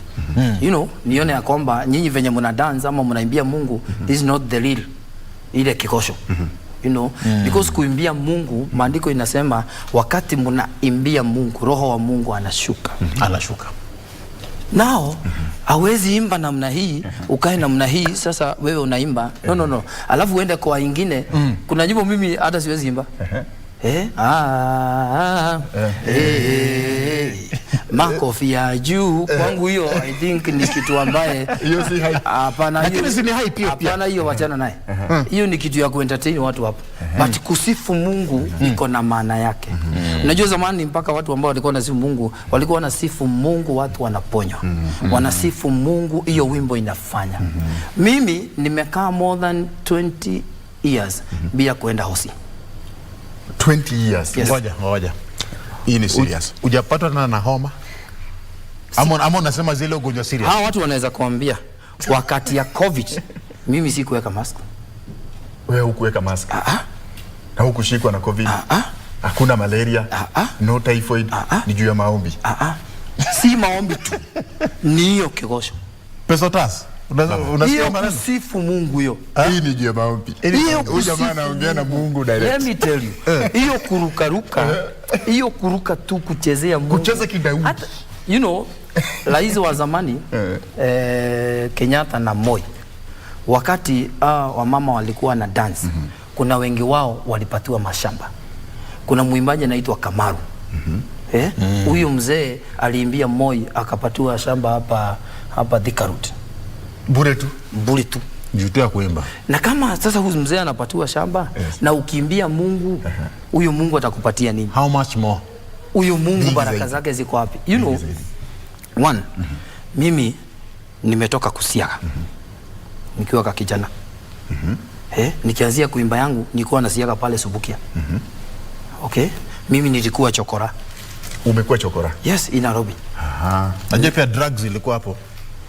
Si chokora lazima. Sasa na ile chupa yake. Ni ukweli? Si nauliza ni ukweli? Usimwambie. Okay, sawa. Usimwambie hiyo maneno. Lakini tunaweza kupitilia hapo. Sasa hiyo mambo yote nimefanya. But hiyo kuwa chokora today niko karibu na rais wa Jamhuri ya Kenya. Wow. You know why? Kwa sababu ya hii kigosho. Hii kigosho ukigosha, wewe gosha kabisa hii kigosho. Kuna appointment ambayo tunangoja. We are just waiting for the gazettement pia. Ngoja. Sasa yule jamaa alikuwa chokora. Huyu chokora ukaijaje kanisani ndugu yangu? Sasa kutoka kwa kuwa chokora. Ndio. Kuja kwa kanisa. Aunti yangu alidead. Pole. Wakati aunti yangu alidead nilikuwa chokora hiyo time. Hivyo nikipita nikasikia kwa news ya kwamba aunti ameenda. Kwa news? Yes, hii ya matanga hii. So nikajua hii mazishi lazima niende. Hii ya kwenda mazishi siku nataka mzee anione kwa sababu nilipotea nyumbani. Na kuna mama moja napenda sana ambaye ni shushu. My grandmother. Huyo wakati nilimuona nilitoka mahali nilikuwa nimejificha nikaenda kwake. So ilikuwa Saturday. So huyo shushu akaniambia hapana, nini ulienda wapi bra. Nikamwambia mimi sitaki kuona mzee na my dad ni bishop. My dad ni bishop. So nikaona vile mzee alikuwa ananipiga so siwezi akania. Nikamwambia so bora nipotee kwa mzee. Sitaki kumuona. Kuenda Subukia nikakuta mwimbaji alikuwa anaitwa Mother and Son. Now it is Sunday. Tumetoka Saturday tuko Sunday. So Mother and Son Wakati nilienda kwa ile church alikuwa anasoma full gospel Subukia. Nikafurahia sana because namuona kwa TV na bra hiyo mambo. So mimi nikasema hapana. Kama madansani kwa hapa na ndani yangu kuna music, lazima niombe wimbo. Nikaandika karatasi. Shika pastor. Na nikapewa. Wakati nilipewa, wakati na dance, naye watu wanatoka huko, wanakuja wananiweka pesa kwa unapeka kitu kwa mifuko. Nikaona hii kitu ni mzuri bwana. Hii kitu inafanya nipate kitu. Unasema hii inafanya niendelee nayo. Lazima niendelee nayo. I presume hapo ndo pale sasa ukasema mimi acha niokoke nianze. Hata sikuokoka hapo. Hapo nikidance wakati watu walifurahia sana. Youth leader wa praise and worship akaniambia wako na crusade ambayo iko hapo nje. Akaniambia wewe ndio unahubiri. Na ukumbuke mimi sijaokoka, nimetoka chokola, kuna kitu nimeruka hapo. Hata Biblia hujui. Hata hakuna kitu najua. Kuna maneno nimeruka hapo. Nilikuwa nachukua pesa kwa church hii ya sadaka. Kwa sababu my dad ni bishop. So kanisa mlango ndio hii, ingine ndio hii. Watu wa kanisa mnaingia hivi. Hapa hii mlango ya kutoka, hapa ni vestry. So nyinyi mkimaliza kanisa mnatokea hii mlango. Wazao wa kanisa unajua hapa wakiingia wanaingia vestry. Kwa kanisa hiyo muhodhi hakuna mtu akona shughuli naye kwa maana hakuna mwizi kwa kanisa, so watakuja kuichukua. Sasa ulikuwa unachukua yako? So mimi nachukua yangu naweka hapa. So wakati pale kwa kanisa niliona pesa, si nikafurahia kabisa. Now the leader wa youth akaniambia kuna crusade, na crusade ni ya makanisa yote ya full gospel. Wanakuja pamoja watu wa full gospel. Wanakuja Subukia. Akaniambia ni wewe unahubiri. Mimi nikakumbuka baba yangu akihubiri. Alikuwa anahubiri about Mathayo 5. Mathayo 5. Bas, nikajua sasa nimeambiwa nihubiri Mathayo gapi? 5. Sasa pale kwa chukua watu wamejaa. Mimi sijaokoka, mimi mtu wa ile alikuwa amesema hii bagi ile, chokora ile na gam. Sasa kushika microphone ni kama babangu. Babangu alikuwa anafanya haleluya.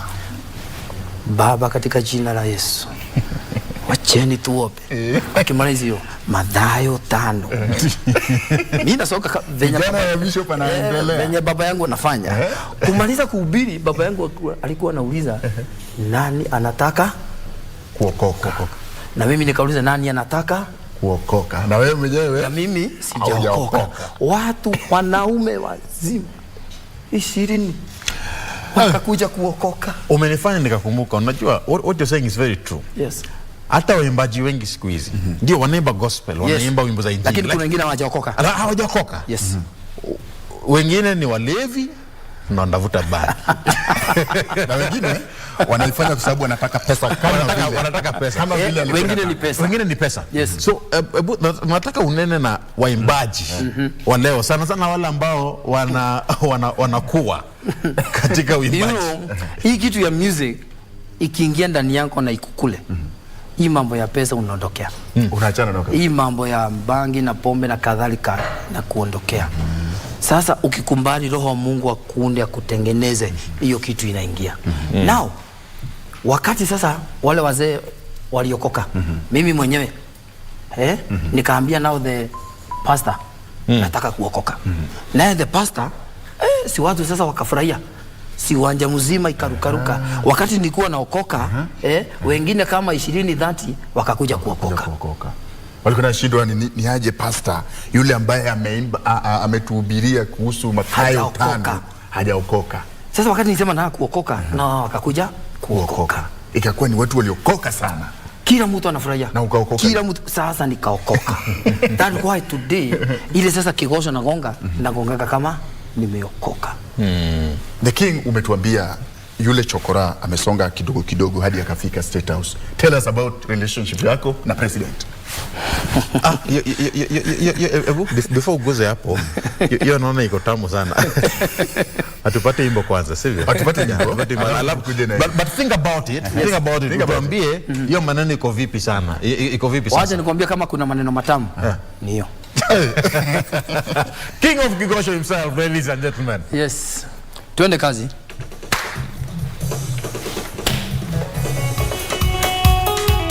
Hapa ni kudance exactly, tunaona roho ameshuka.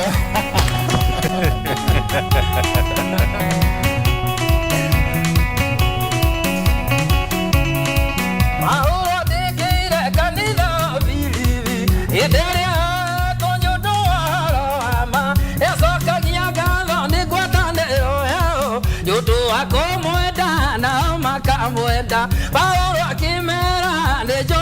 ya gatho akamuhoera gwatanĩrwo ndwetũre na ndoige wakũgwatanĩra na nyũhoro magu nyũhoro mana kũrũĩrĩra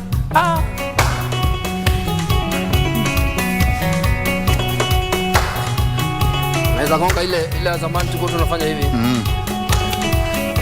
Unakumbuka hiyo? Tunakumbuka.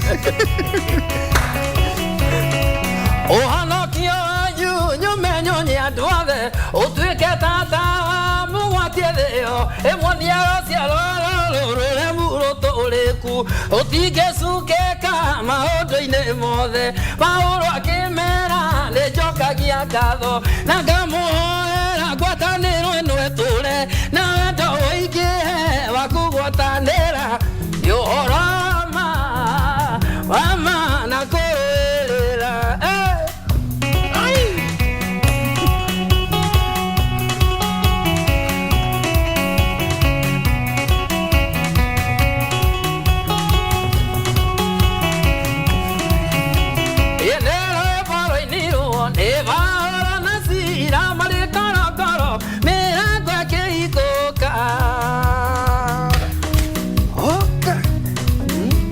Negine nasema siji kama utaelewa hii. Tunasema Iko kinyoki roka hora. Jere kenge. O matwine sema hivi. O matwine. Kinyoki roka hora. Oka hora. Jere kenge. Jere kenge. O matwine. O matwine. O matwine. O kinyoki roka hora. Jere kenge. O matwine. Kinya kauroke na mwathani ni wega Ngai mutongoria na ke Jesu ni mugate roho waku munyotokia ndikahota kana nyote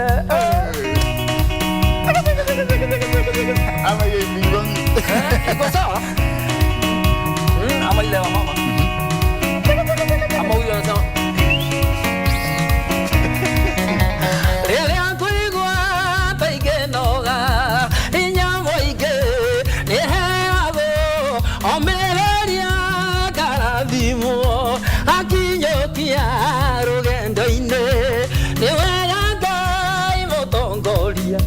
na ke Jesu ni mugate roho waku munyotokia ndikahota kana nyote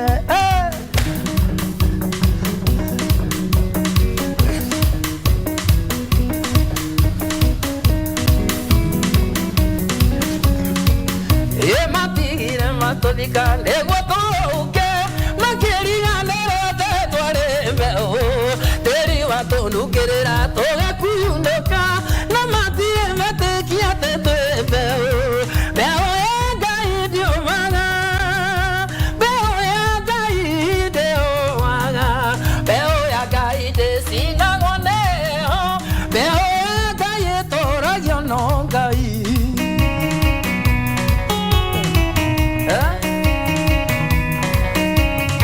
Kanisa yako ni gani? Catholic. Eda Catholic. Catholic. Eda Catholic.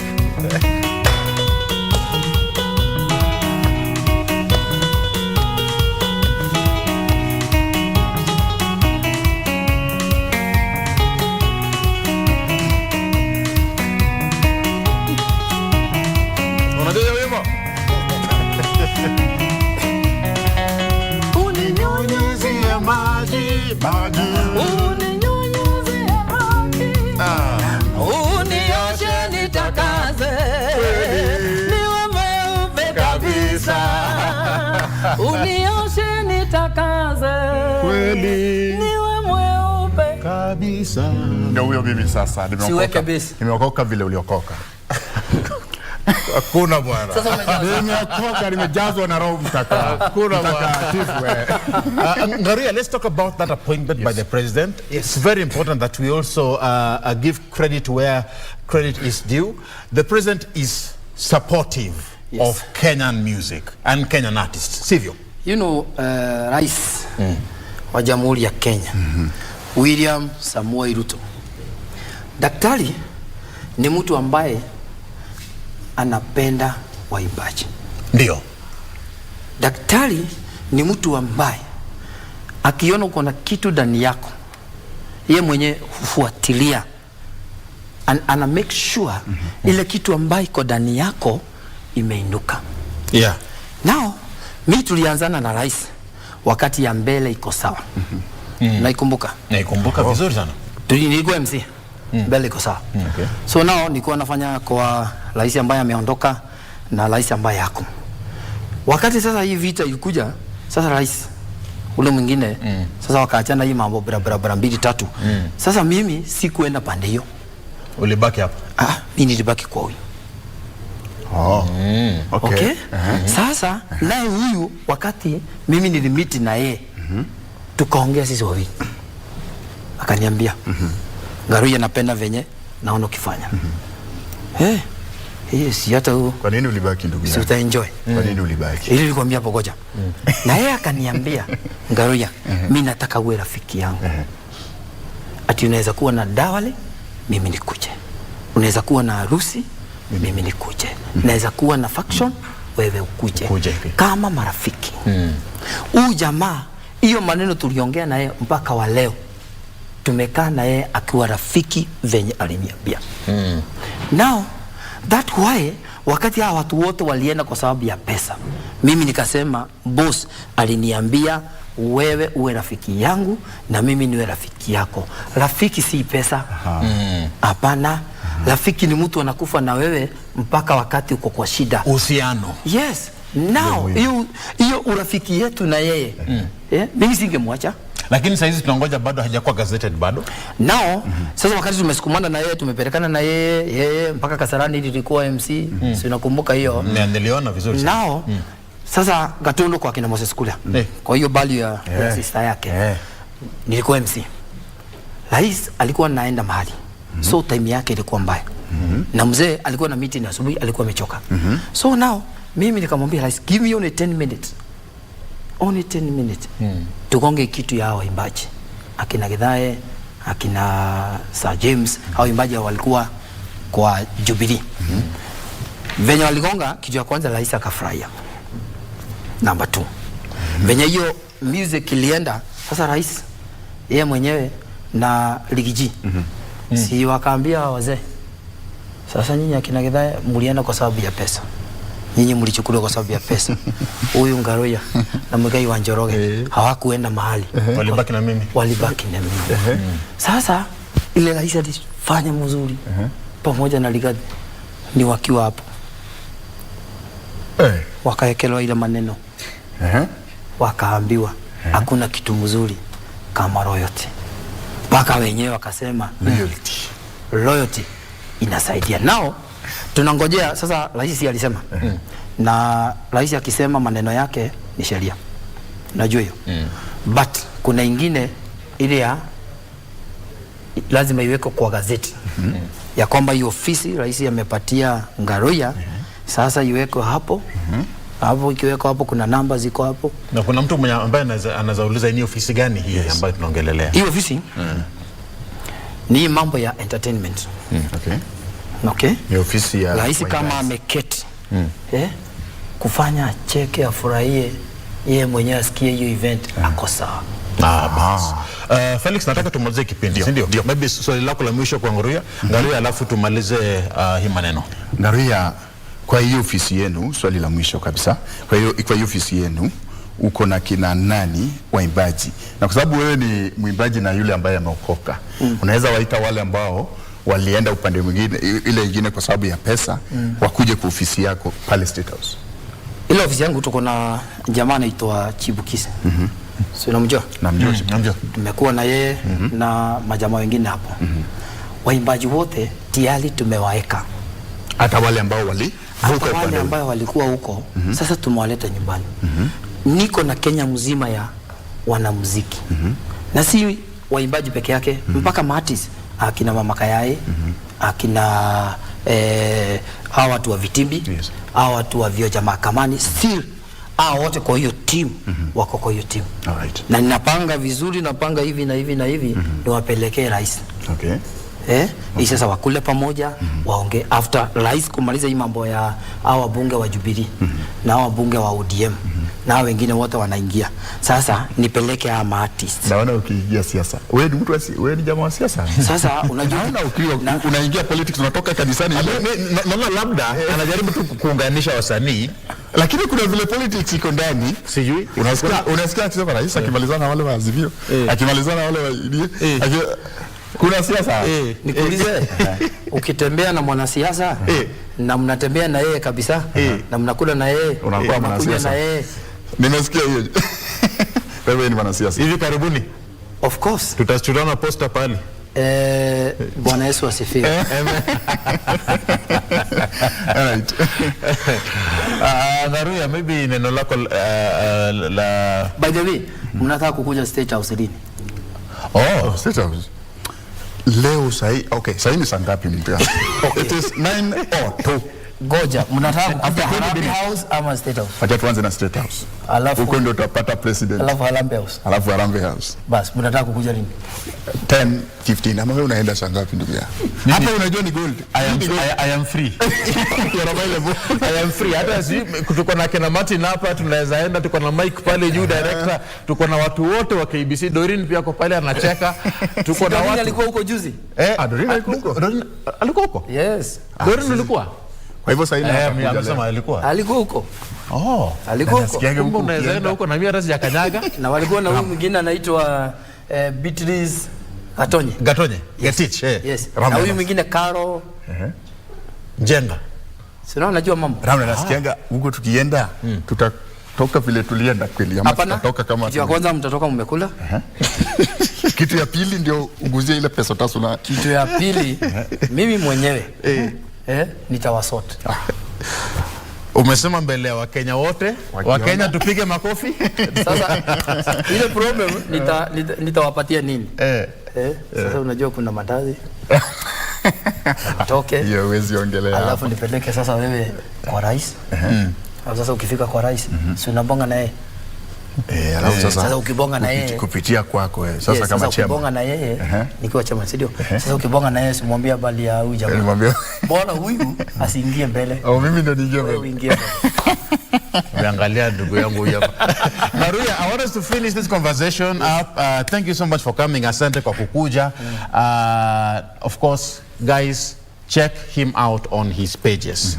Yes, Garuya Junior, King of Kigosho. YouTube, Garuya Junior, King of Kigosho. Facebook, King of Kigosho. Enda hapo. Weka imamu. Na kama wewe ni msanii, tafadhali. Kama wewe ni msanii, kama kuna watu ambaye nataka kusimama nao, ni hawa wasanii.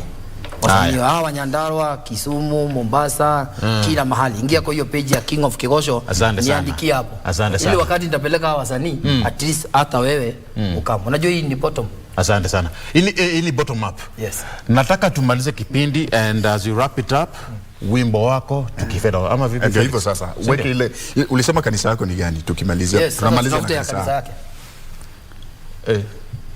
Daji. Rudia ya kanisa. Haya, mama yako anaenda kanisa gani? Kanisa yangu ni Voice of Salvation and Healing Church. Vosh. Lakini ni ya Wajaluo. Wengi ni Wajaluo. Lakini sasa sijui tutafanya vipi hapo. Ya Wajaluo sinakuja. Inakuja? Chapo basi. Sasa tukiweka beat ya Wajaluo, hebu weka hizo mabit. Alafu yeye. Sasa hiyo ndo tumalizia nayo. Of course.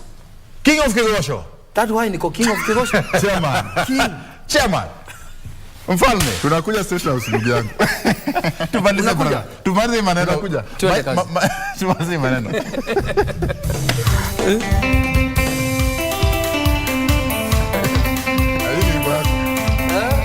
Simesikia iko sawa?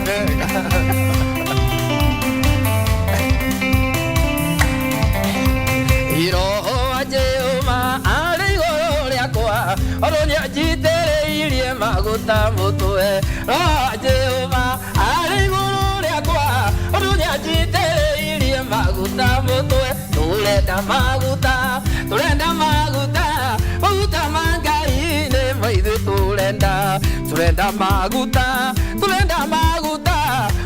mangai ne maithu tulenda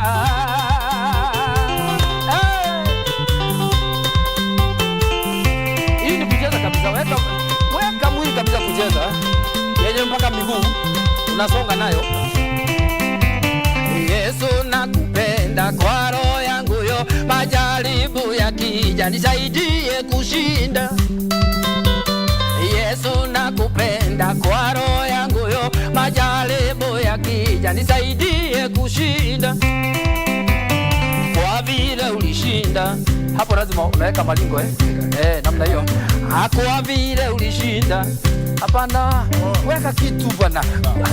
Kwa vile ulishinda, namna hiyo hata unaweza fanya hivyo, sawa? Kitu. Kwa vile ulishinda, ngoja. Unajua ule ataweka kitu ambacho kwanza, simama kidogo. Ule ataweka ile mzuri, sasa State House. Tunasonga na yeye kwanza, si ndio? Haya, tunaanzia na wewe. Simama, twende kazi. Kwa weka malingo kabisa. Cheza kabisa yako yote. Namna hiyo. Weka kausago. Kausago. Yesu nakupenda kwa roho yangu yo, majaribu yakija nisaidie kushinda. Yesu nakupenda kwa roho yangu yote, majaribu yakija nisaidie kushinda. Kwa vile ulishinda,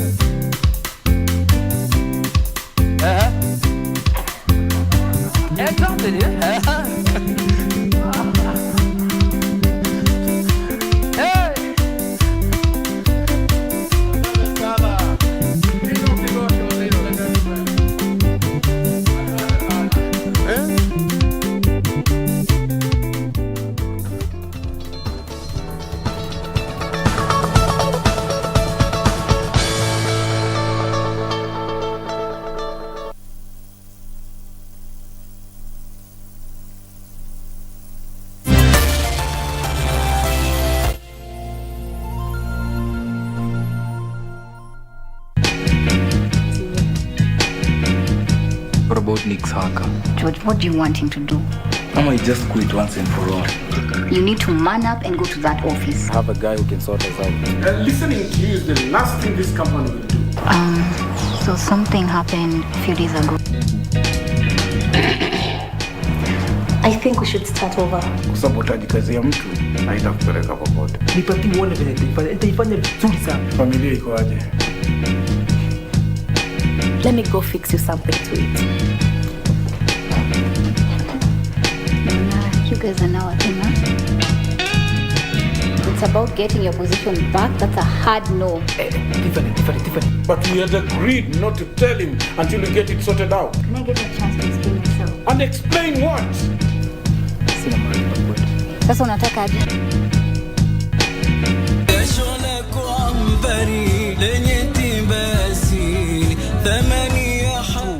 Hawezi kuamka pale alipo, amefungiwa damu, amefungiwa maji, anahitaji kwa uangalizi wa daktari na manasi kila baada ya saa, kila baada ya nusu saa, kila baada ya masaa mawili.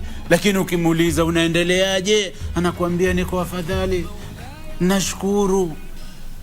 Mbona wewe usimshukuru Allah subhanahu wa ta'ala kwa afya ambayo uko nayo?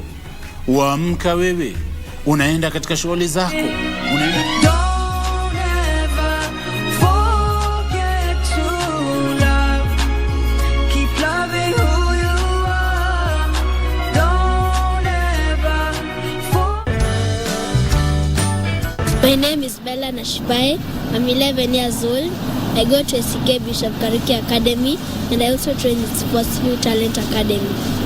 When I was a learner, it was quite difficult, but I also had a coach who trained me, and I was able to now skate well. What do you fear?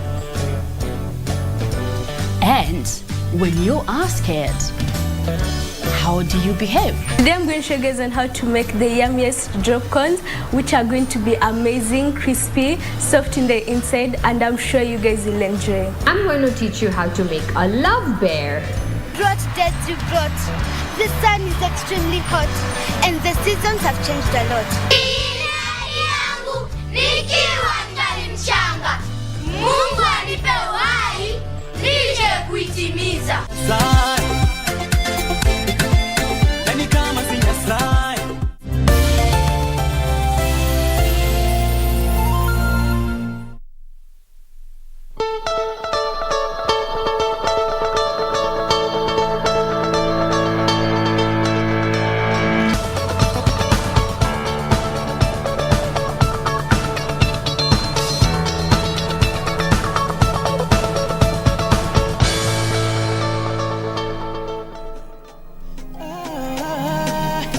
alongside guardian angels talking about care. Call me Phil Kim, yeah.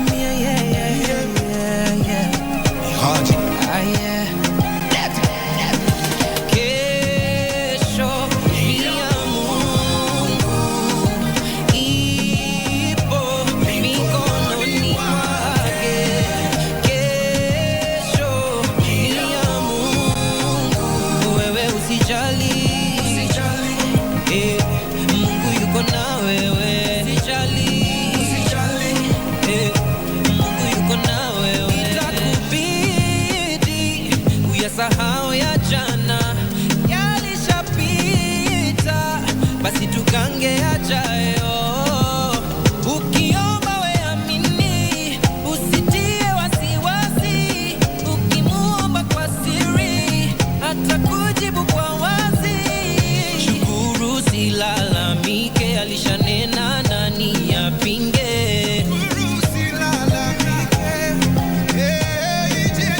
Walikosea walipokucheka, ila wao hawakutambua.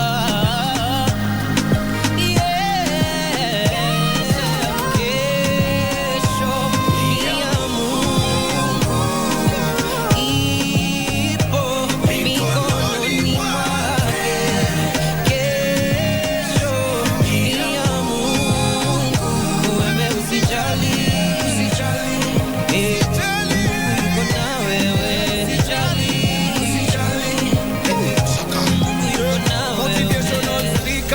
Wananiambia ni safe, jinyime leo utakula kesho. Ile parts of the year hawananga pa kusave.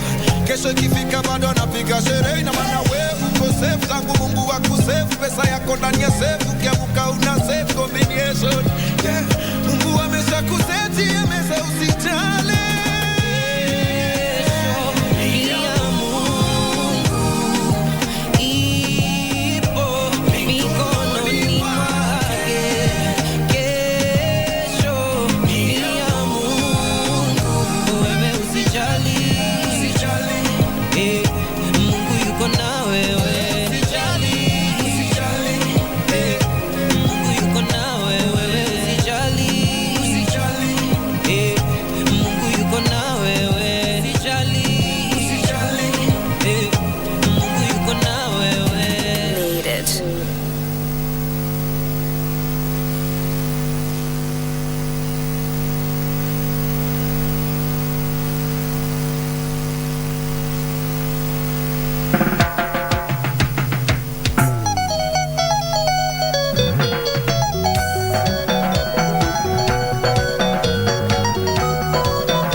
That is King of Kigosho himself. Just exited this space a few minutes ago. The vibe is still around here in studio. And our last guest of the day, Ako Hapa. We are still on Martyrs Music. Now we shift focus and look at the gospel first in the industry. Phil Kimemia is my guest for the next 30 minutes. Karibu sana to the program, Phil. Asante sana. Uko fiti? Niko fresh. Uko freshy. How are you doing today? I'm good. You? I'm good. Now, you were actually in Akorino before you moved to this side. And I was just telling you off air that from what I know, yes, and perhaps you can combo our knowledge and let us know. Yeah. From what I know is that as in ukisha kwa Akorino, you don't really move. This is like your religion. But sasa umekuwa basically Christian Aziz. Yeah. Tell me a bit about that. So yeah, it is. When you're an Akorino, most people expect that you're not going to remove it. But still, it is a personal decision to have it. Yeah. So it's not that you can't remove it, or the myth that, you know, when you remove it, something will happen to you, or that, or this, or that. That's there actually. Like something might happen to you. People say, people talk about it, but I haven't seen it before. Yeah. Maybe when it was something different from what I know. Yes. But I've been with people, and I know people who have had it before and have chucked it. Yes. So all this in Ahonga too, myths surrounding, it's just, it's a myth and misconception. Myths too. Wanajaribu kuweka vitu huko ndani. But you can. Yeah, you can remove it. You know, we say in Christianity, it's basically, this is your relationship. It's a relationship between you and God. Exactly. This religion isn't a side shoes. But it's basically a relationship. It's a relationship. Yeah. So pia mimi nikitoa taba nilikuwa ninajitafutia njia yangu. Ulikuwa kwa hiyo msafara. Nilikuwa kwa hiyo msafara. As you are growing, you know, you find yourself. Yes, so you decide, okay, let me choose this path. Now the surrounding myths and misconception around it while you were living, because when you were born, this is actually where you found yourself in before you even thought about getting into the music space. Yes. As in, did you get any backlash, any discrimination? Was it just an easy path? How was it? It was so easy. It was? Yeah, because my family, friends, and the ones around me supported it. Okay. Yeah, so it wasn't hard. You know, I was just like, my mom told me, if you remove it, just remove it and don't leave God. So I'm okay with it. You just find you, do you. So the rest of the family members are still in their No, actually not all. In my family, 3 of us don't have it. Okay. Yeah. So ni kila mtu just find your way. So kila mtu, as long as you don't leave God. As long as you don't leave God. Okay. Umelelewa kwa kanisa. Yes. So as long as you don't leave God, where jisort. Where jisort. Yeah, jifind. Yeah. Now you're getting into the gospel space. This was what, in 2017? 2017. Yeah. So we are counting like around 5 to 6 years of you being in the industry. Just first of all, how has it been like for you? How has that journey been? It's been good, full of challenges. Why full of challenges? Full of learning and unlearning. It is. Yeah? You know, music is not easy. Music is not easy. Also, being a Christian is not easy. Wait, pause.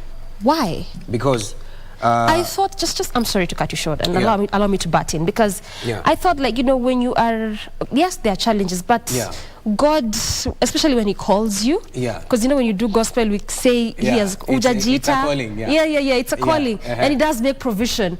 So why is it difficult? That is not a problem. The problem is not provision. Because, you know, you go through a lot of things as a person, you know, as much as you're saved, wewe ni Doreen kabla hatujaleta umeokoka na nini, right? So you go through a lot of stuff. Na challenges ziko. So hizo I kuji na maybe the provision part of it, all that, because then you're growing situations, you know. So it's tough, but God anakupatia grace. What's the tough? Ya kucope up. What's the toughest bit?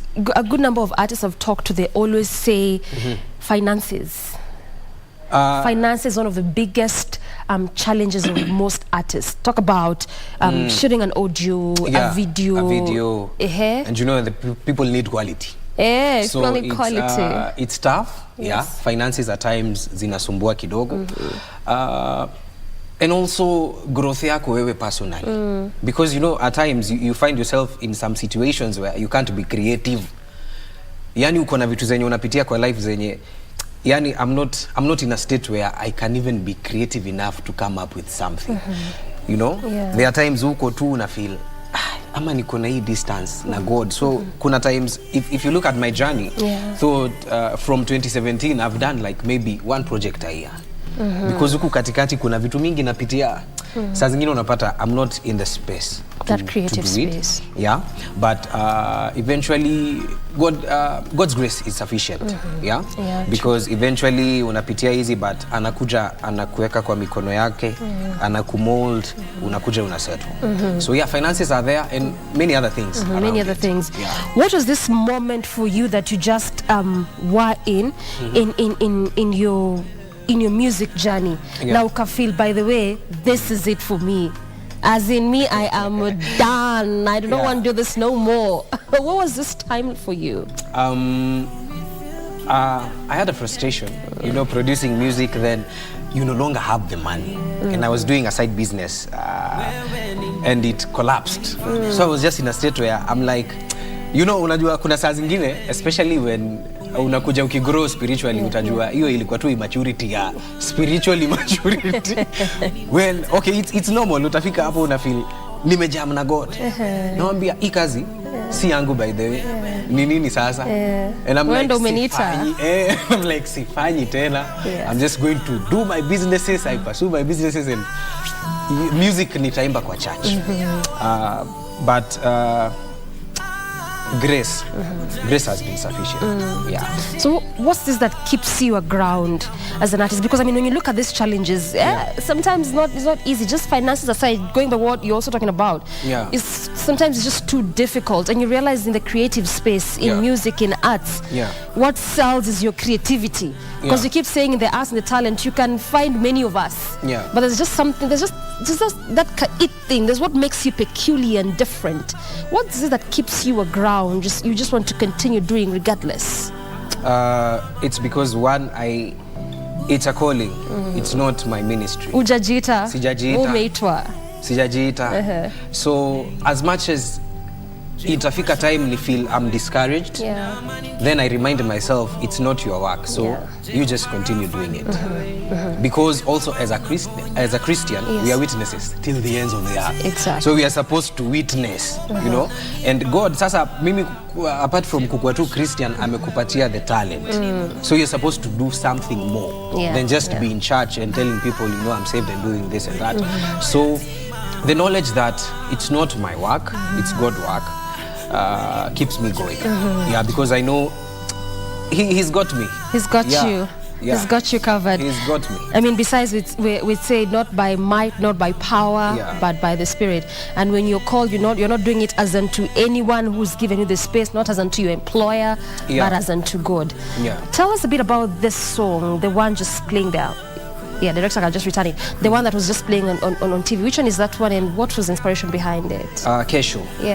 Kesho is a song that speaks about tomorrow. Tomorrow. Kesho. This is it, eh? This is Kesho. Oh, this one. This one is what? This one is Hakuna. Hakuna. Yeah. Okay, tell us a bit about that. Then we'll come to Kesho. All right. So Hakuna just talks about there's none like God. You can't compare him to any other person, any other being. Yani, he's the Rock of Ages, King of Kings. So I'm just talking about who he is. Jehovah Rapha. You're just telling people there is none like him. Like no one is above him. So it's a song just telling people that there is none like God. There is none like God. What was the inspiration on this one? What inspired it? Mostly what I go through in my daily life. You experience something and you're like, wow, hapo ni God. I'm telling you for true. So, and also, you think about, like now, you're on the road daily. Like there's nothing as true as that. I can't. You just of a sudden you're like, by there come a God and you come through. Aki and nani, hapa there was nothing. I know. Literally. So, anakusave. That's so legit. Kuna situations zenye unapitia, yani unaona, wow.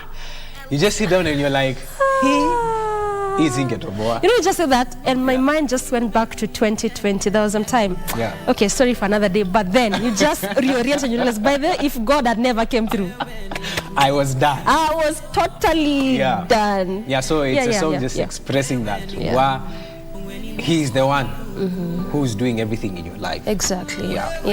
So just basically just looking at what God has done for you, what he's doing, what he said to them, you go like, okay. And hakuna kama yeye. And also around me, you unaishi na watu. Exactly. Kwa hivyo you also learn from what people are going through and you're like, wow, hapo ni God alidu. So there's none like him. People say that God doesn't exist. It's a lie. God exists. He's real. A big lie. It's a big lie. Because he does exist. He does exist. You just sometimes go through things in life and you realize God is true. But mostly people miss him. People miss it. Right. So we just really have to finish at this particular point. We have to go back to just looking at what has been happening, and this is regards to the former Cabinet Secretary for Education. So we have to cap this conversation at this particular point. It's okay. We have to head over live. But yesterday there was that procession, and this is in regards to the former CS of Education, Professor George Magoha. Just watch what is currently happening.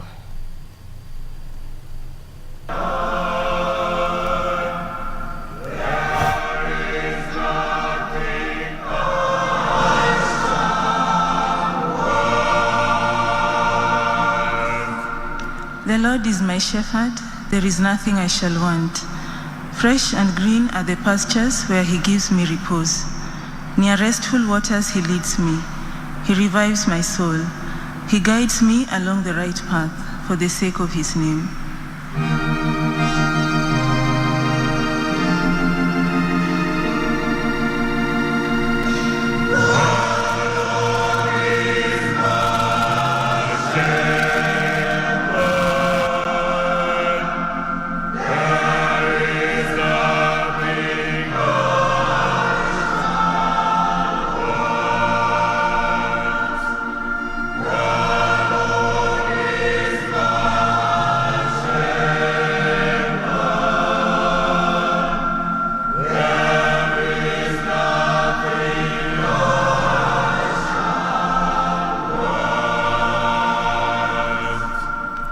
Though I should walk in the valley of the shadow of death, no